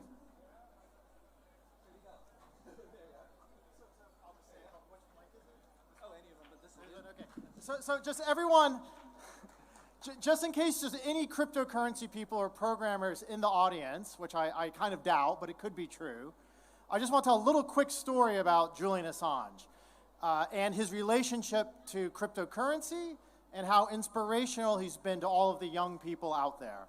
So I first met Assange in 2009 or 10, a long time ago, at what was called the Chaos Computer Congress, which is Europe's largest hacker meeting. And he was launching WikiLeaks, and everyone was excited. And I said, well, you're going to get in trouble. And he said, "We're not dissidents. We make tools for dissidents." And I said, "I don't think the FBI or CIA are going to make such fine-grained distinctions." And the WikiLeaks folks were like, "We don't care. We're going to do it anyways." And that's incredibly brave of them. And I personally, 10 years after that meeting, I visited Julian Assange in the embassy of Ecuador, and we discussed what had changed in the last 10 years. Not only how successful WikiLeaks had become, but that this thing that Julian had helped start had really become a social movement of young cypherpunks creating new kinds of programs that defend activists, defend militants, defend journalists, and that it's time, given how much trouble Julian is in right now, some of the worst trouble that any human being could ever be in, that's time that all of these young people come back and support Assange. And we saw people wasting money on dumb stuff, to be honest, like, well, maybe not, it's totally dumb, but, you know, they were trying to buy a copy of the Constitution. And some friends, Amir, Silka, other folks, they said, why don't we use the cryptocurrency money not to buy an NFT, some weird kind of digital art, and we'll help Julian that way. We can, and when the money started coming in, it started very small, and it became 10 million, and then eventually it became 50 million, with more than half of it coming from China and Asia and the global south. And mostly very small donations of like 200 to 2,000 euros. So what I would say is that if there are any cryptocurrency people in the audience, please get in touch. There's hundreds of cryptocurrency people in Amsterdam right now. Some of them have come down here. We would like to get more cryptocurrency people and programmers involved. And I also want to say that young people, even though are actually very inspired by WikiLeaks, and I think no matter what happens, I think Assange DAO has done one of the most wonderful things, no matter how scammy cryptocurrency is, no matter how people believe it's bad. Fact of the matter is, when no one else would help Julian Assange, young people from Europe, from South America, and mostly from China threw down 50 million euros to help Julian. I think we should all thank them.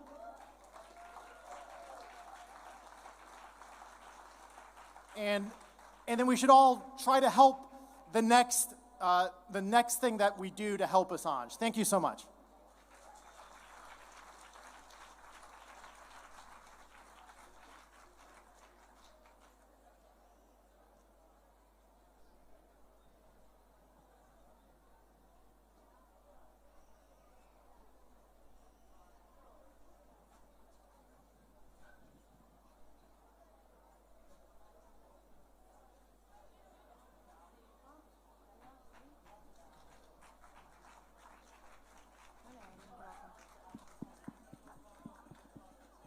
Prova.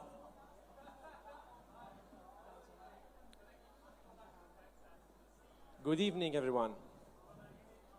My name is Jamil El Sadi, and together with Sonia Bongiovanni, founder of the Our Voice movement, we came from Palermo, Italy.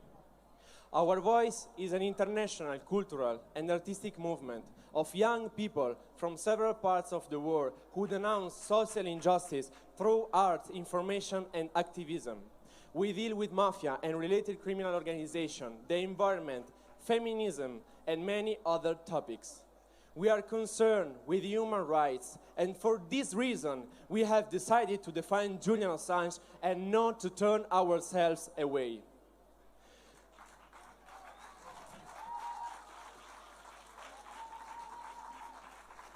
Julian Assange is a man persecuted by the United States of America and consequently by the deep states of his vassal countries around the world because he put a lie on all worldwide crimes.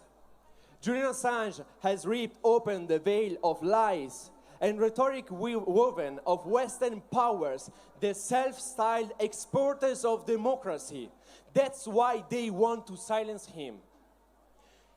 He dismantled the American propaganda machine and discovered episodes of corruption, tax fraud, arms trafficking, illegal exploitation of energy resources by industrial giants in developing countries. All these made accessible with a click to anyone interested and in real time. not after 30 years when nobody cares anymore. For this reason, a real witch hunt against him and his closest collaborators is ongoing for over 10 years. With unprecedented legal persecution, giving him 17 charges for a total of 170 years in prison if extradited overseas, they want to silence him forever. And extradition, not yet certain, but unfortunately getting closer. Basically, a death sentence. There's the will to punish Assange for using a warning to straight-backed reporters like him, a way to discourage unwary reporters and hackers from publishing or dealing with issues that may touch exposed nerves of power. An exemplary punishment that, if it becomes a reality, will set a new gold standard for which any journalist, for which any of you around the world can be persecuted by invoking the case of Assange. And I'm talking because I'm a journalist. And what is at stake? What is at stake is free information together with the values of truth and justice. Guilty is the United States of America, which with imperialist, criminal, racist, and colonizing policies have destroyed entire countries, violated dozens of international treaties to protect human rights, dug massive graves, burned hundreds of bodies with nitric acid, and have tortured hundreds of people in hideous ways.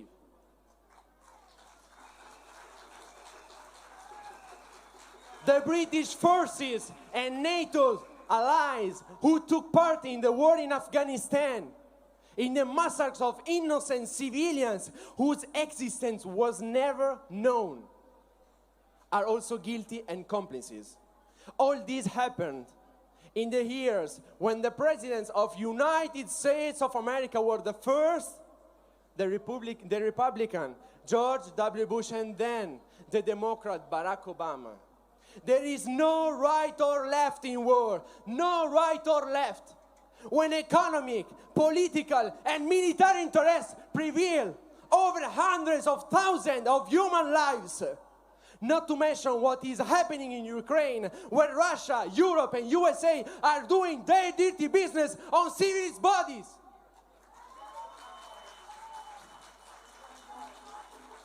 The US forces are once again guilty of committing terrible war crimes in 6 years in Iraq.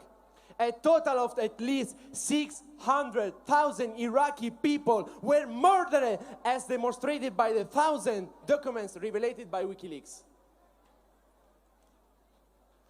Defending Julian Assange means defending the rights of freedom of the press, the right of expression, information, and thought established in the Constitution around the world. For example, the 19th article of the Universal Declaration of Human Rights reads, everyone has the right of freedom, have the right to freedom of opinion and expression, including the right not to be harassed for their opinion and the right to seek, receive, and disseminate information and ideas through any medium and regardless of borders. We must prevent the extradition of Julian Assange, ask and demand his immediate release and the drop of all charges against him. Especially now that the Westminster Magistrates Court in London has formally issued the extradition order, passing the dossier into the hands of Interior Minister Priti Patel. It is important to put political and social pressure on the Interior Minister Priti Patel, on the government of Boris Johnson, on the ECHR, on the High Court, and on every organ of international law capable of setting a contradiction against the arrogant omnipotence of United States of America.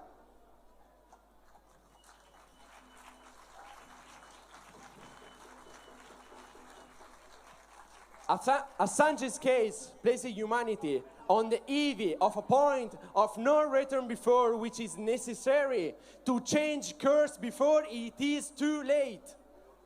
I think of the shame we will feel when future generations understand that we had the possibility to stop this destruction, but there was no political will to do so. It is not enough to get together here. It is not enough.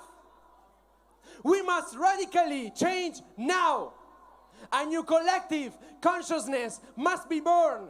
Humanity must know all will be useless if world leaders continue to govern without putting into practice what we are asking today in this square, in this place.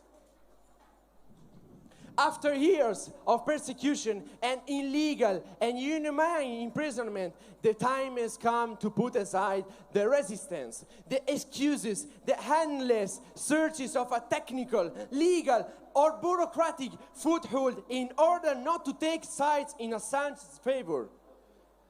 Humanity, at least, humanity is counting on us. Future generation will be able to prize us or denigrate us.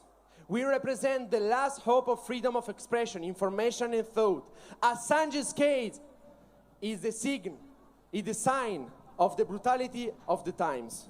It is the Inquisition of the 21st century. It is up to us to choose whatever to be uncomplicated or to rebel.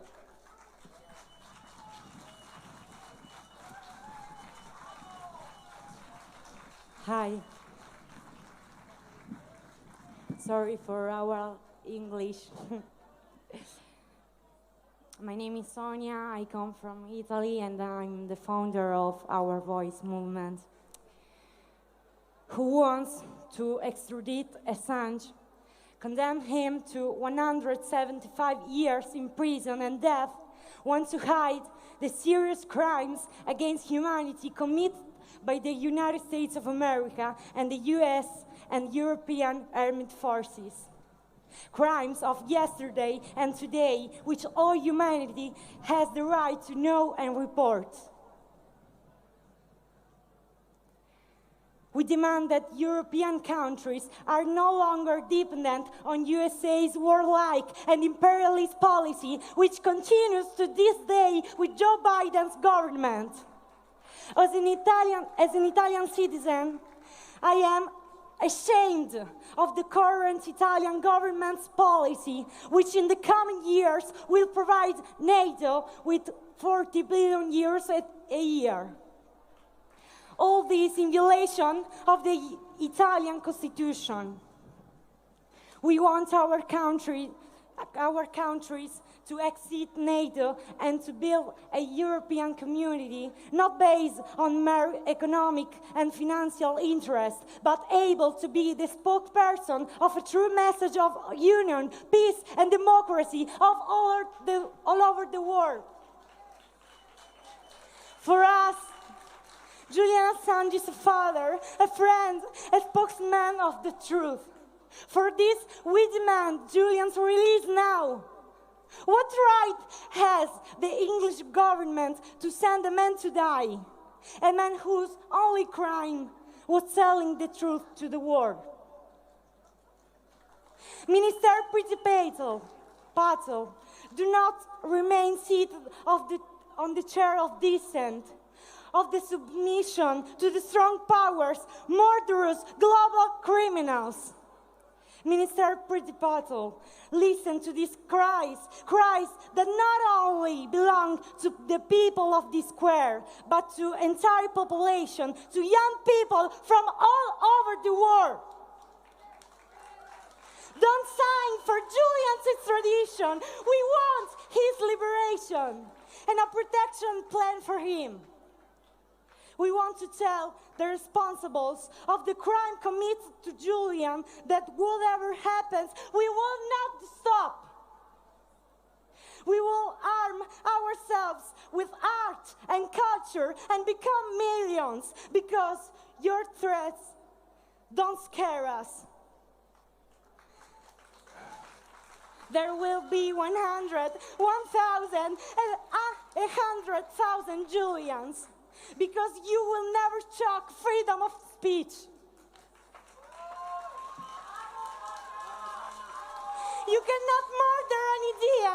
You cannot erase memory. You will never stop the resistance. Sooner or later, all the walls that hold up your lies will fall, as Julian taught us.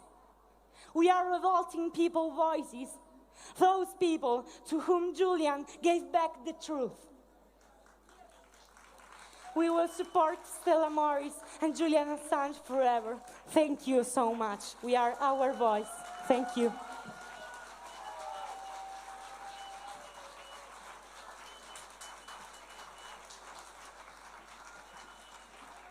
Thank you so much. And here we are in Brussels, and we have people who've come from all over Europe.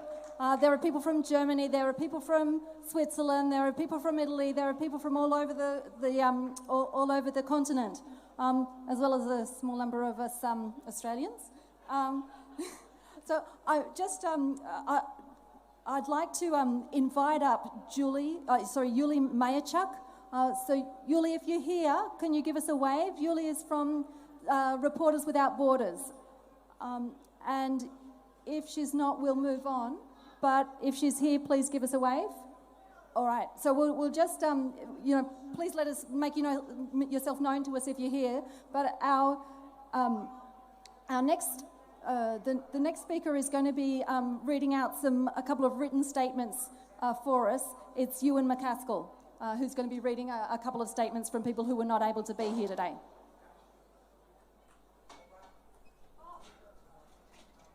Oh, look, that's my big mistake. I think I've got the wrong person to do this introduction. I believe that Ernest Sagaga is going to be reading these.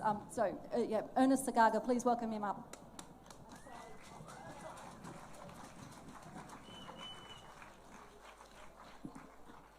Okay, I'm going to read the text not from me, but from a colleague, Ewan McCaskill. I was a journalist on The Guardian for more than 2 decades, and won a Pulitzer Prize for my part in the Edward Snowden story. I also covered the WikiLeaks US diplomatic cables leak in 2010. Those cables revealed what the US really thought about other governments around the world. It was embarrassing for the US government, but it was what journalism is about, revealing what governments would prefer to keep hidden, holding power to account, keeping citizens informed. Journalists around the world should be alarmed about what is happening to Julian Assange. If he can be extradited, tried and jailed for an act of journalism, then any journalist or publisher around the world regarded by the US as hostile will be vulnerable to extradition. This would be a terrible precedent. The US pursuit of Julian Assange is vindictive. It is intended to act as a deterrent to any future leakers and to journalists covering leaks. Anyone who values press freedom should oppose this extradition. Thank you.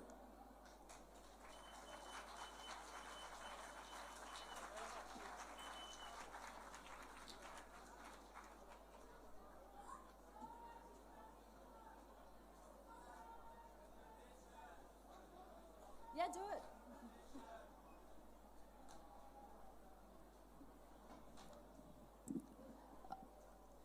So I would like to welcome up our next speaker, who is André Juncker.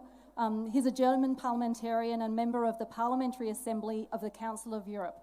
I'd like to ask you again to welcome him up with a warm welcome.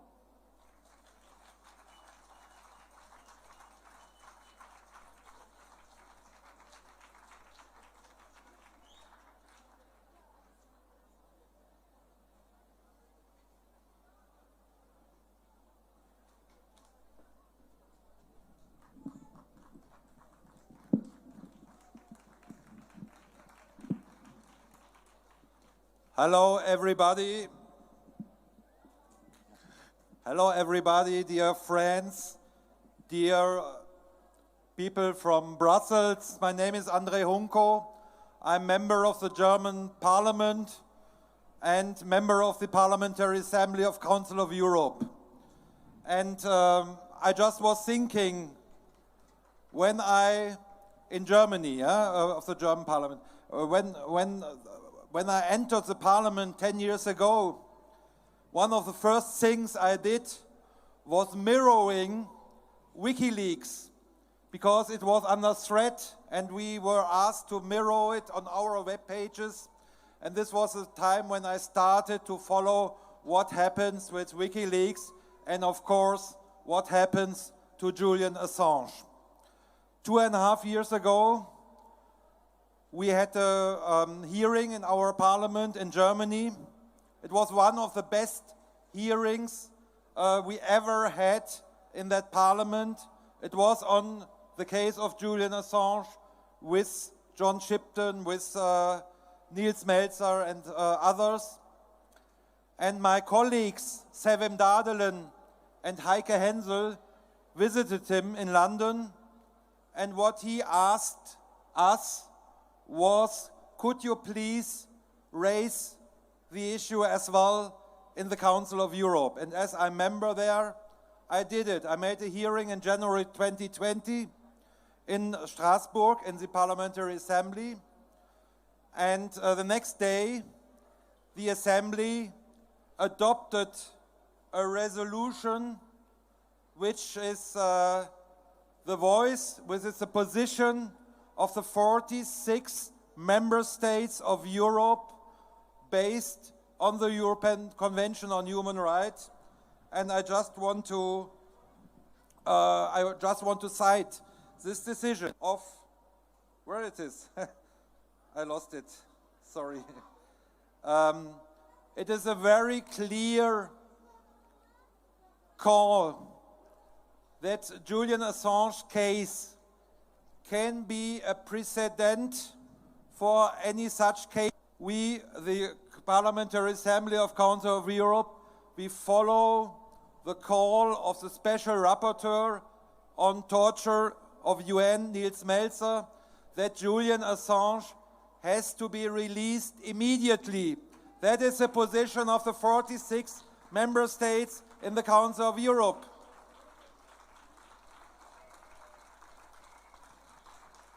And some weeks later, the Human Rights Commissioner of that organization, based on the human rights in Europe, Dunja Mijatovic, in February 2020, she as well took over this position.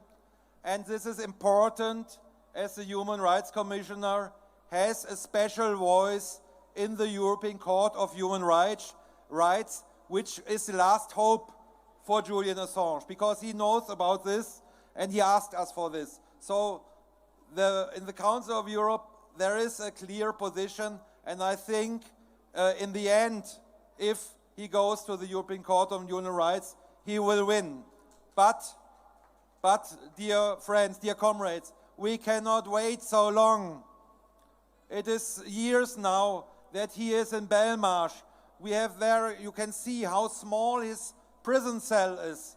He is ill, so we have to put pressure now, and we have to do it in all levels we can do. I asked for the next week in the German Parliament, after the decision of the court last week, I asked now what the German Parliament's, the German government's position is, and we have to raise it now on every stage. But it's good to know that in the end, probably the European Court on Human Rights will side with Julian Assange. And it's important to know that Britain, they left the European Union, but they didn't leave the Council of Europe and the European Convention on Human Rights. So the decisions of the Court of Strasbourg are binding through international law to Britain. And this is it's important to know that this is, in the end, the situation.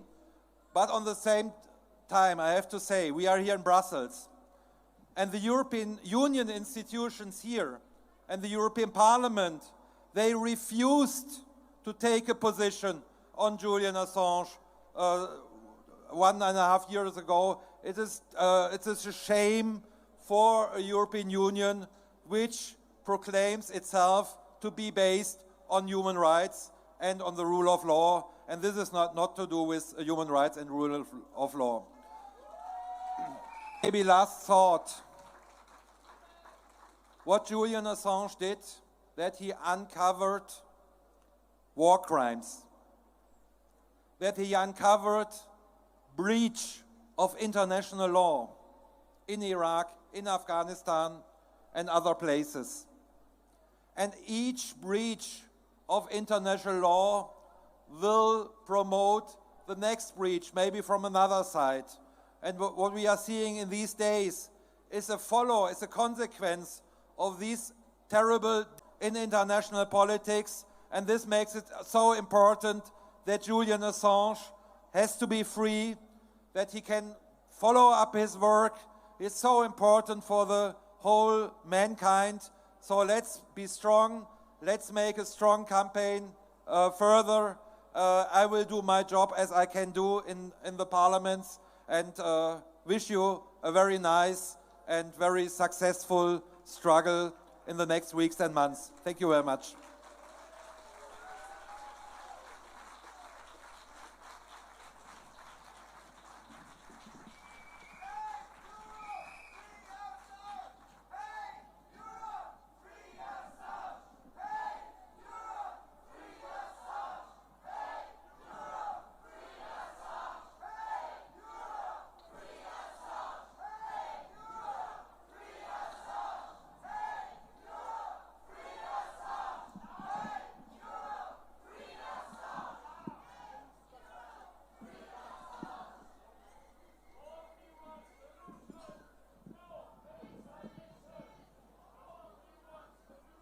Alrighty, thank you so much.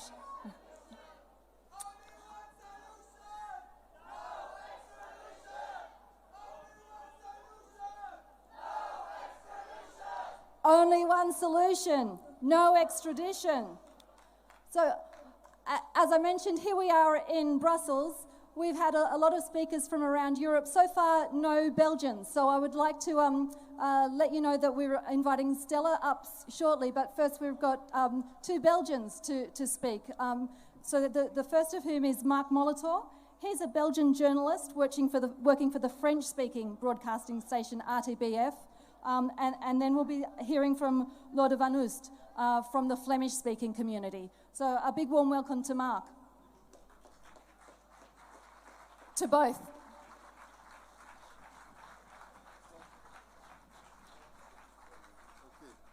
Un peu ici, un peu plus haut. Merci. OK.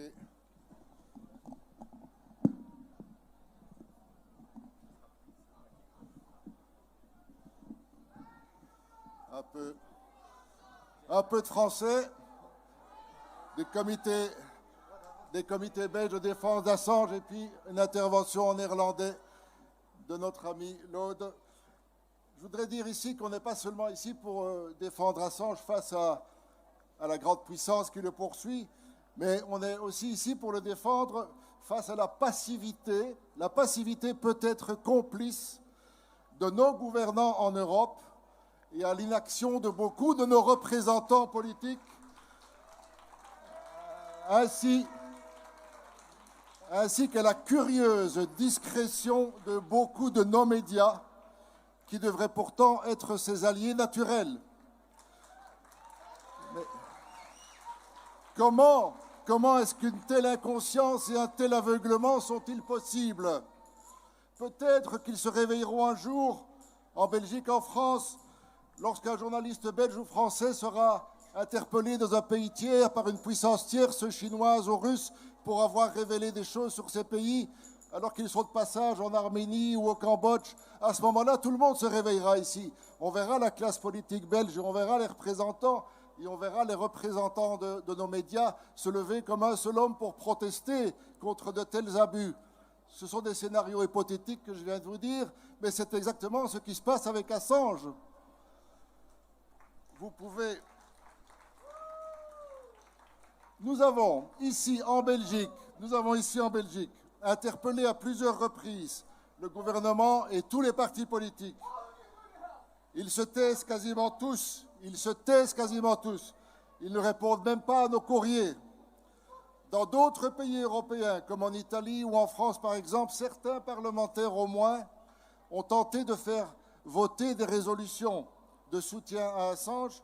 Elles sont largement rejetées. Comment expliquez-vous cela? Est-ce qu'on peut supposer que le silence assourdissant sur Assange, dans les milieux dirigeants de nos démocraties, serait une approbation de son sort? À eux de répondre, ce n'est pas à nous de prouver cela. Au contraire, ce sont eux qui doivent démontrer par des actes qu'ils n'approuvent pas en silence ce qui se passe. Le premier constat évident qu'ils pourraient eux-mêmes faire, d'ailleurs, est pourtant enfantin. C'est qu'un tel acharnement d'une grande puissance sur une personne indique bien que l'enjeu doit être essentiel. Ce n'est pas compliqué à comprendre quand même. Mais ne nous trompons pas non plus. Il ne s'agit pas spécifiquement du combat d'un seul journaliste contre une seule grande puissance. Ce sont tous les puissants du monde, particulièrement les plus autoritaires, qui ne peuvent tolérer que les informations les plus importantes pour notre compréhension du monde soient révélées et qui s'accommodent bien de s'exercer par son État sur pratiquement toutes les populations connectées dans le monde. Ces révélations, avec celles des journalistes de Wikileaks, dont Julian Assange, ont même permis aux dirigeants européens, les mêmes dont je viens de parler, comment eux-mêmes étaient personnellement et directement surveillés et écoutés jusque sur leur téléphone portable. Malgré ces inestimables services que nous ont rendus Assange et Snowden, on voit bien que nos dirigeants n'ont pas l'intention de leur manifester la moindre reconnaissance. Mais c'est nous qui devrions peut-être les y contraindre, notamment les rédactions de nos médias, qui ont un rôle essentiel à ce propos. Et où se cachent donc nos éditorialistes, s'il vous plaît?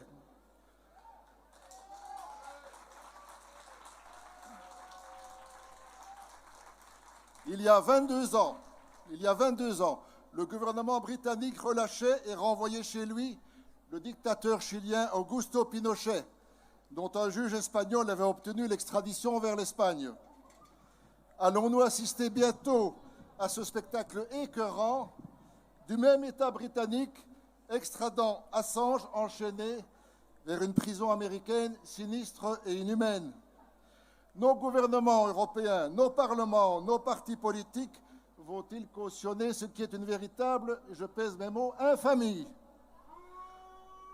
Il n'y a pas d'autre mot pour un gouvernement qui extraderait vers un destin ignoble un journaliste pour avoir dit la vérité sur des crimes, alors que le gouvernement de ce même État a libéré et renvoyé chez lui un dictateur sanguinaire responsable d'avoir fait torturer et assassiner des milliers d'opposants à sa dictature. Est-ce que vous pouvez comprendre cela? C'est inadmissible. Voir des démocraties emprisonner leurs propres journalistes qui ont dit la vérité, mais quelle aubaine pour tous les dictateurs du monde qui se réjouiront sûrement de nous voir faire le job à leur place. Bien sûr, nous savons que le procès de Londres n'est pas fini et qu'il reste des espoirs de l'emporter. Mais nous savons aussi que la décision sera politique d'un gouvernement et de ministres particulièrement répressifs et sensibles aux pressions américaines. Nous avons déjà vu trop de bizarreries et trop de manœuvres étranges, même juridiques, dans ce procès pour nous fier aujourd'hui aux magistrats londoniens. Les autres États européens, leurs parlements, ne peuvent pas s'excuser en disant qu'ils ont confiance dans les procédures d'un État démocratique et ne peuvent pas s'ingérer. Non, ils doivent s'exprimer, ils doivent intervenir et tous les journalistes agir contre une menace mortelle pour eux et pour leurs sources. Je vous remercie.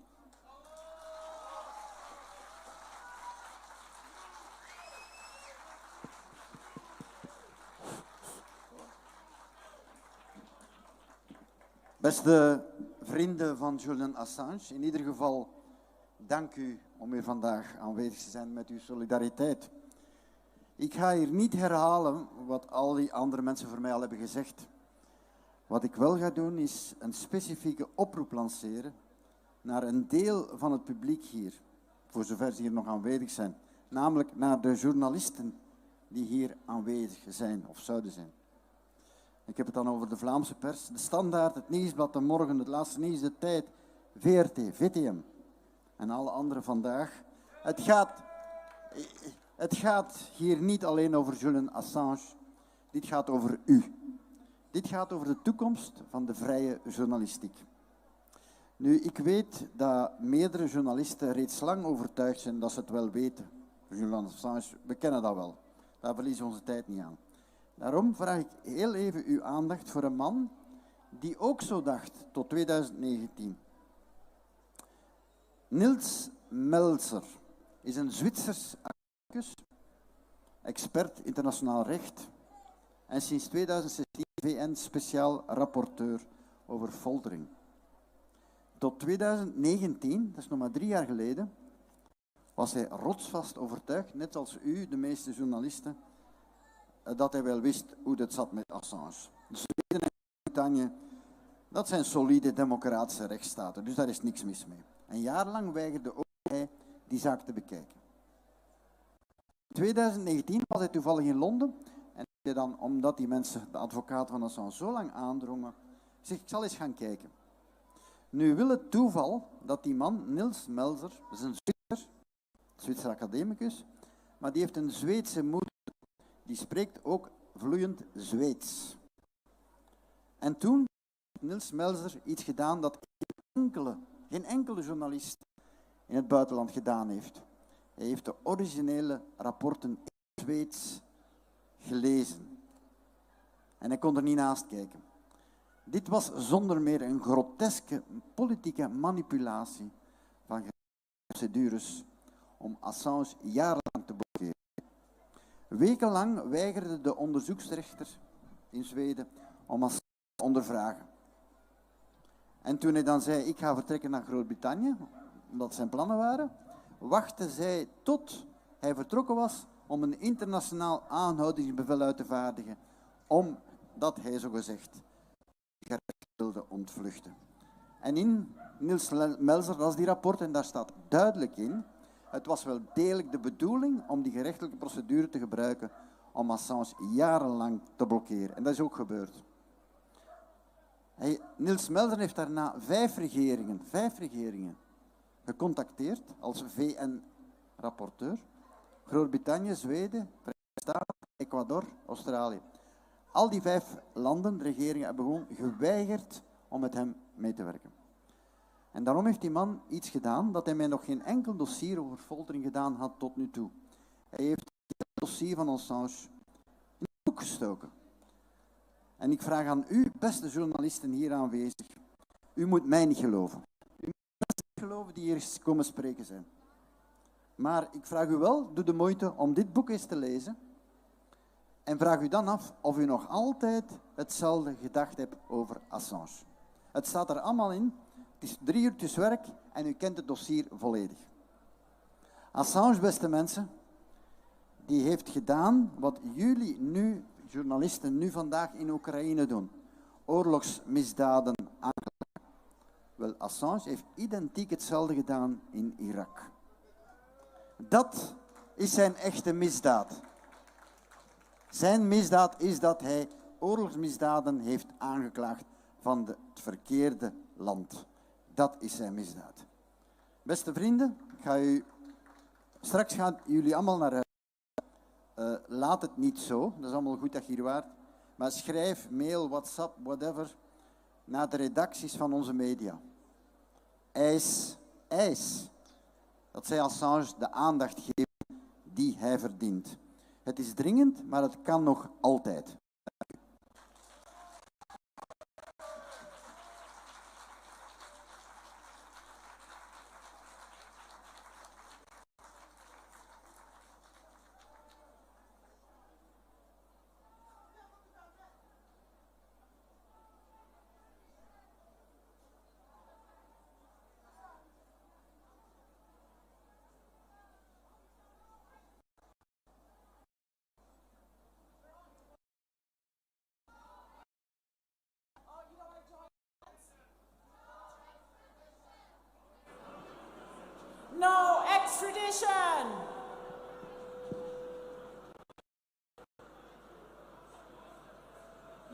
is for utopia.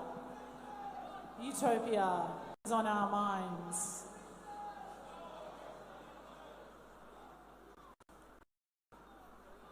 There are some words that can be said for the empowerment that each individual has and their responsibility to actually feel secure, and that the difference that every action that you do, every action that you make, that changes the world.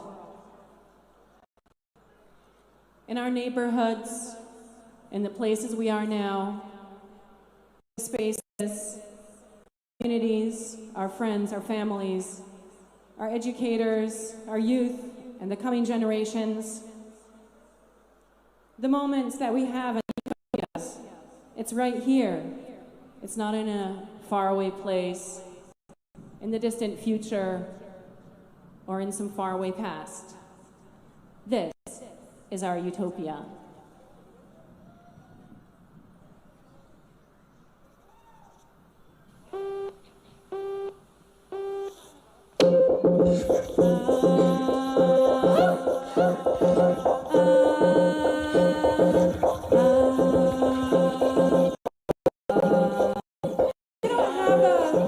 Utopia in your mind. You're caught in Ice Age 3, you're caught in a trap, you don't got no turning back. If you don't got some kind of a utopia out there, utopia, utopia, utopia, utopia, utopia,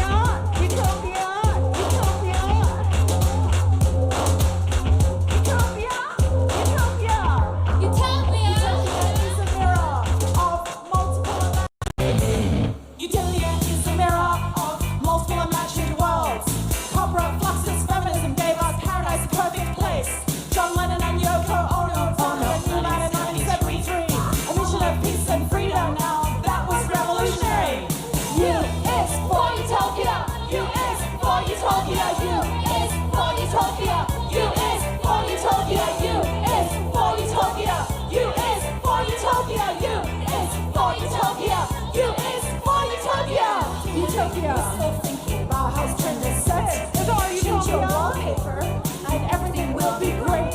Create a perfect harmony for yourself and all the rest. Virtual versus real space. No place, no space. The world is a future. We each play a role. But art's not the answer. Without social ways, Joe. So let's go on strike. It's art's rising, art's rising, art's rising, art's rising. Utopia, U is for utopia, U is for utopia, U is for utopia, U is for utopia, U is for utopia, U is for utopia, U is for utopia. We're moving into utopia. This is our utopia. Now, do not underestimate. The truth can set you free. U is for utopia, U is for utopia. We're moving into utopia. Now, the next steps. Don't underestimate the power and the choices that you make now. The coming together, our communities, our families, our institutions, our libraries, our police force, our governments, our journalists need to be protected so they are able to tell the truth. Utopia.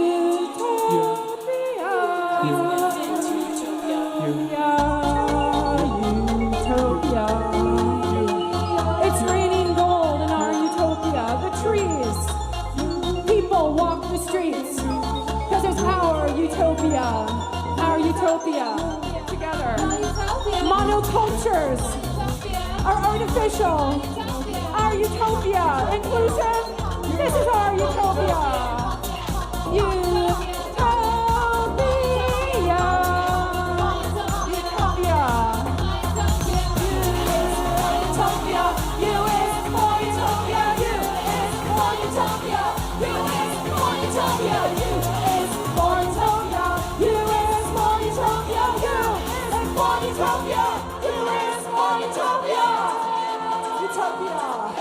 Utopia. Utopia.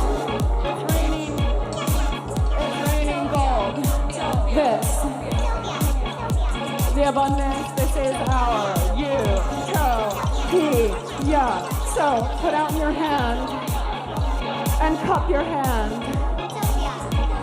and gather the rain in our utopia. We've moved into it. We're moving into it. The steps, movements.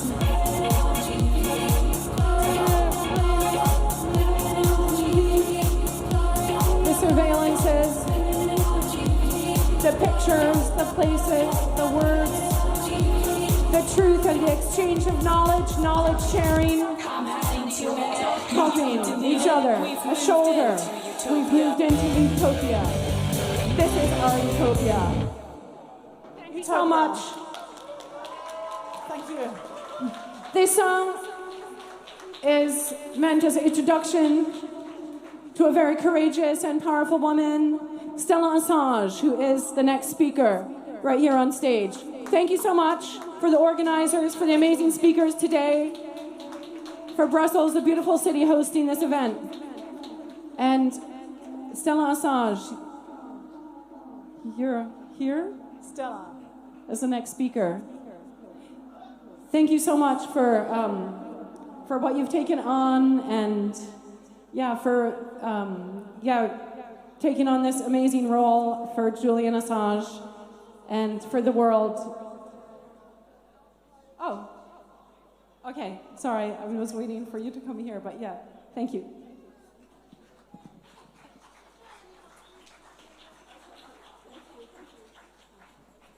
So Stella has her own mic and she's going to take it from here. Stella Assange.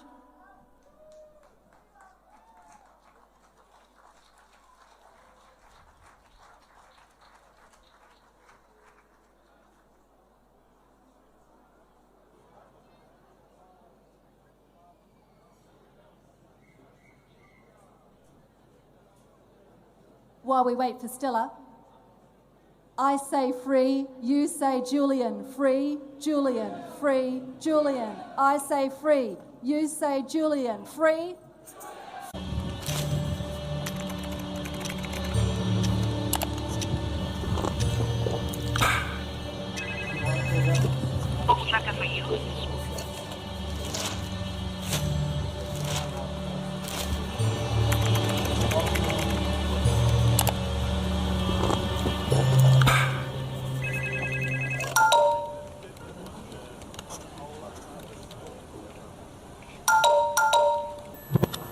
Collateral murder video debunks US version. Victims in Baghdad were not enemy killed in action, but civilians.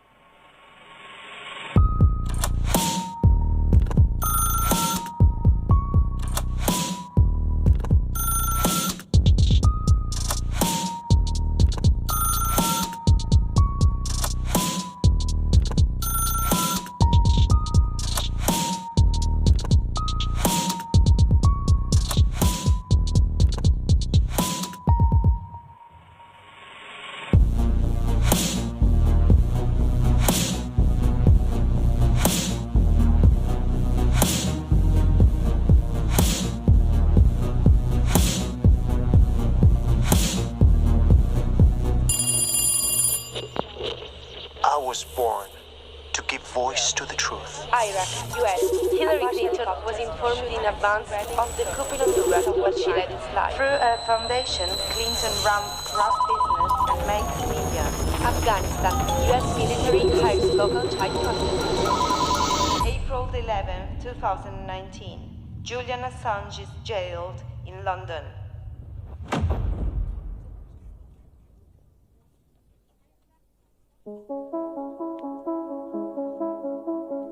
People ask what gives me hope. Well, the answer is right here. People often ask, what can I do? The answer is not so difficult. Learn, challenge, act, now.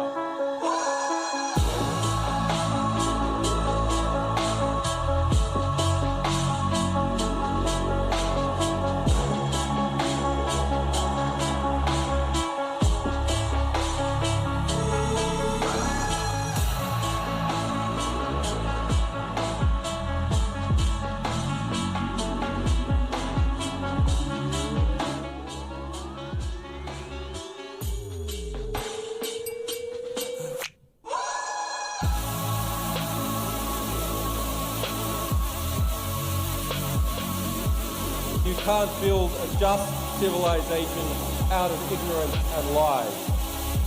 If you give up what is uniquely yours as a human being, if you surrender your consciousness, your independence, your sense of what is right and what is wrong, in other words, perhaps without knowing it, you become passive and controlled, unable to defend yourselves and those you love.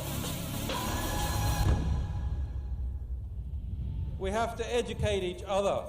We have to celebrate those who reveal the truth and denounce those who poison our ability to comprehend the world that we live in.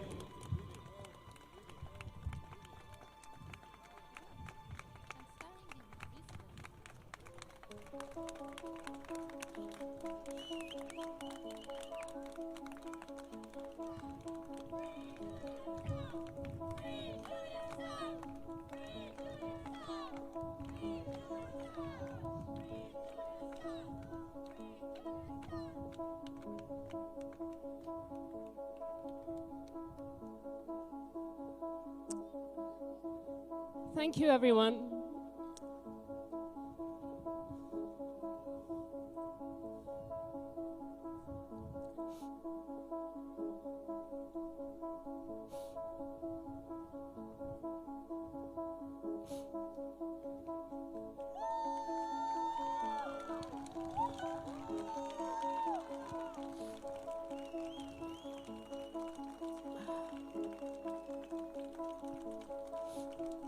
I'm really moved.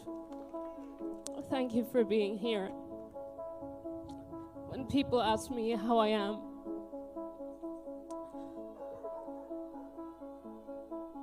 I don't really know how to answer the question, because most of the time I'm fine.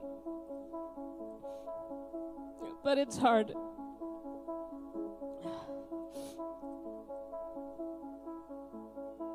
It's a month to the day since Julian and I got married in Belmarsh prison.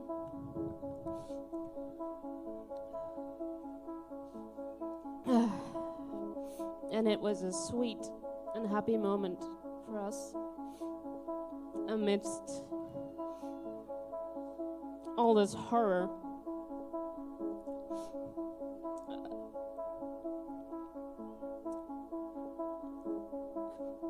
And if there's something in this experience that has become more and more clear and stark, it is how, as much as there is horror, there is humanity, there is sympathy, there is decency, and you cannot lose sight of that. What they're doing to Julian is barbaric, but it awakens in normal people and decent people, people who have a sense of humanity.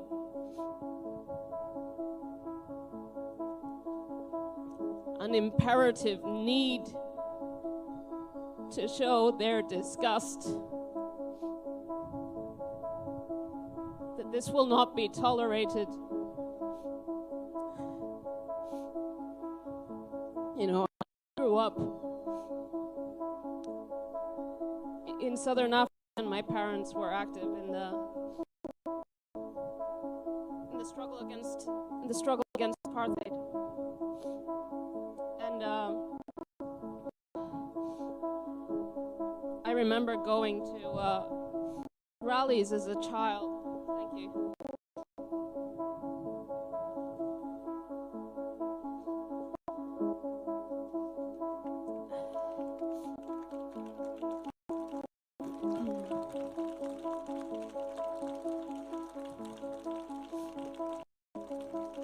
I went to rallies as a child, and I sang liberation songs, and I shouted, "Free Nelson Mandela."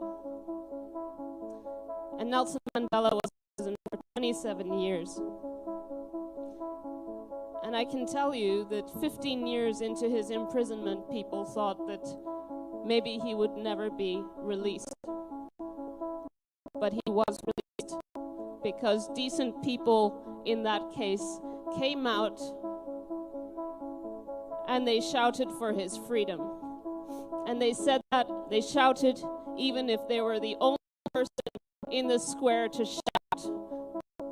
And I can tell you that even though Nelson Mandela is portrayed as a unanimously accepted saint, during the time he was imprisoned, many people stood by and said nothing.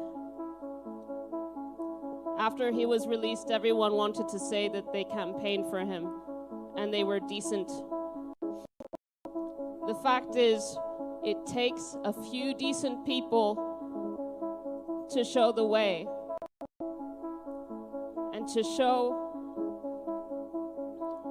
what we stand for, because we create the reality around us. When Julian published the Kolala murder video,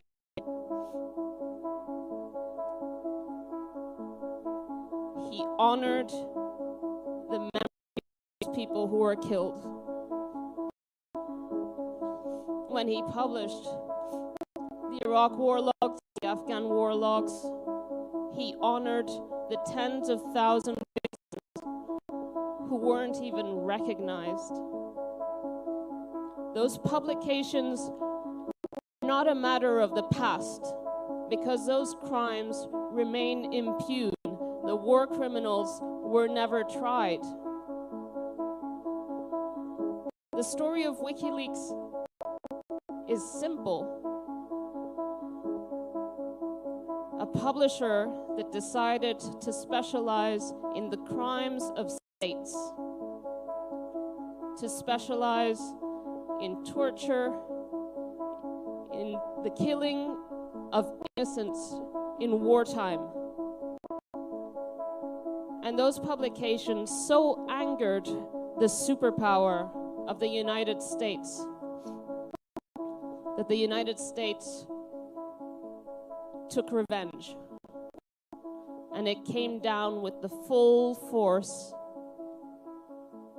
with all means necessary, in order to crush not only man, but to crush what he stands for, and that is the public's right to know when states commit crimes.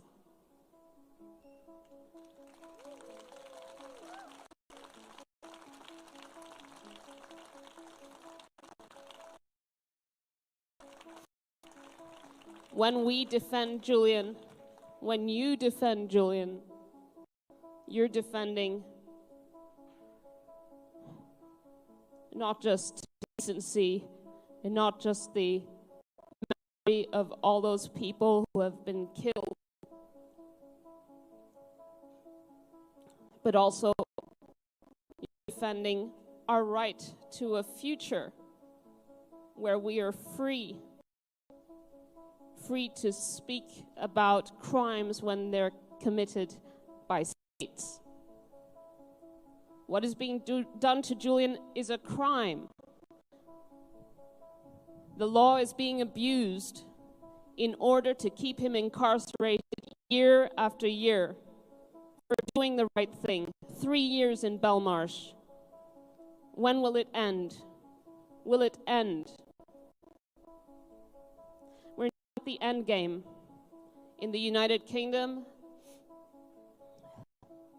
there are still appeals possible, but in the end, this will end up in Europe. That is why I'm here. Europe can free Julian.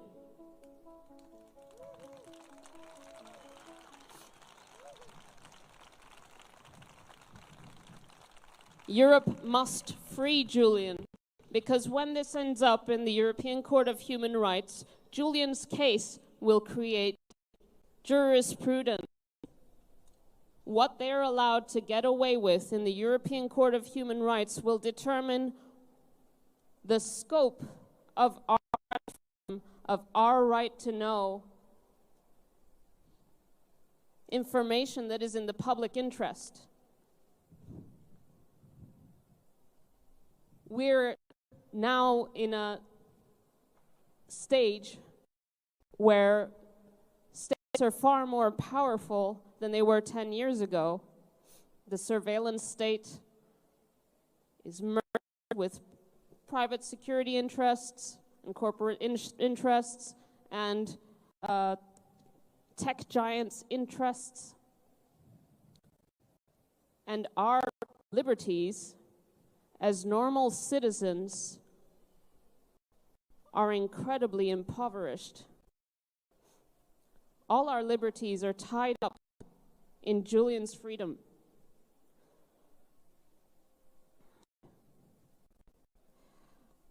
I ask you all to keep fighting for Julian. We have to constantly reinvent this fight. We have to show our solidarity. As terrible as what is being done to Julian it is also an opportunity for us to seek out other decent people, other people who believe in something, who believe in our freedoms, and who believe in defending a man who defended all of us.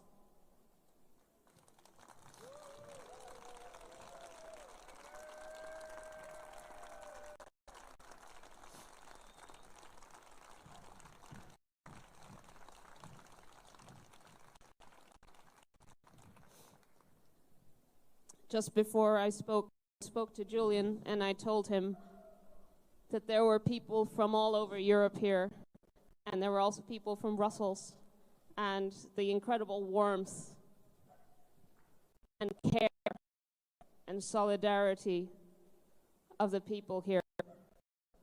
And it's not just us.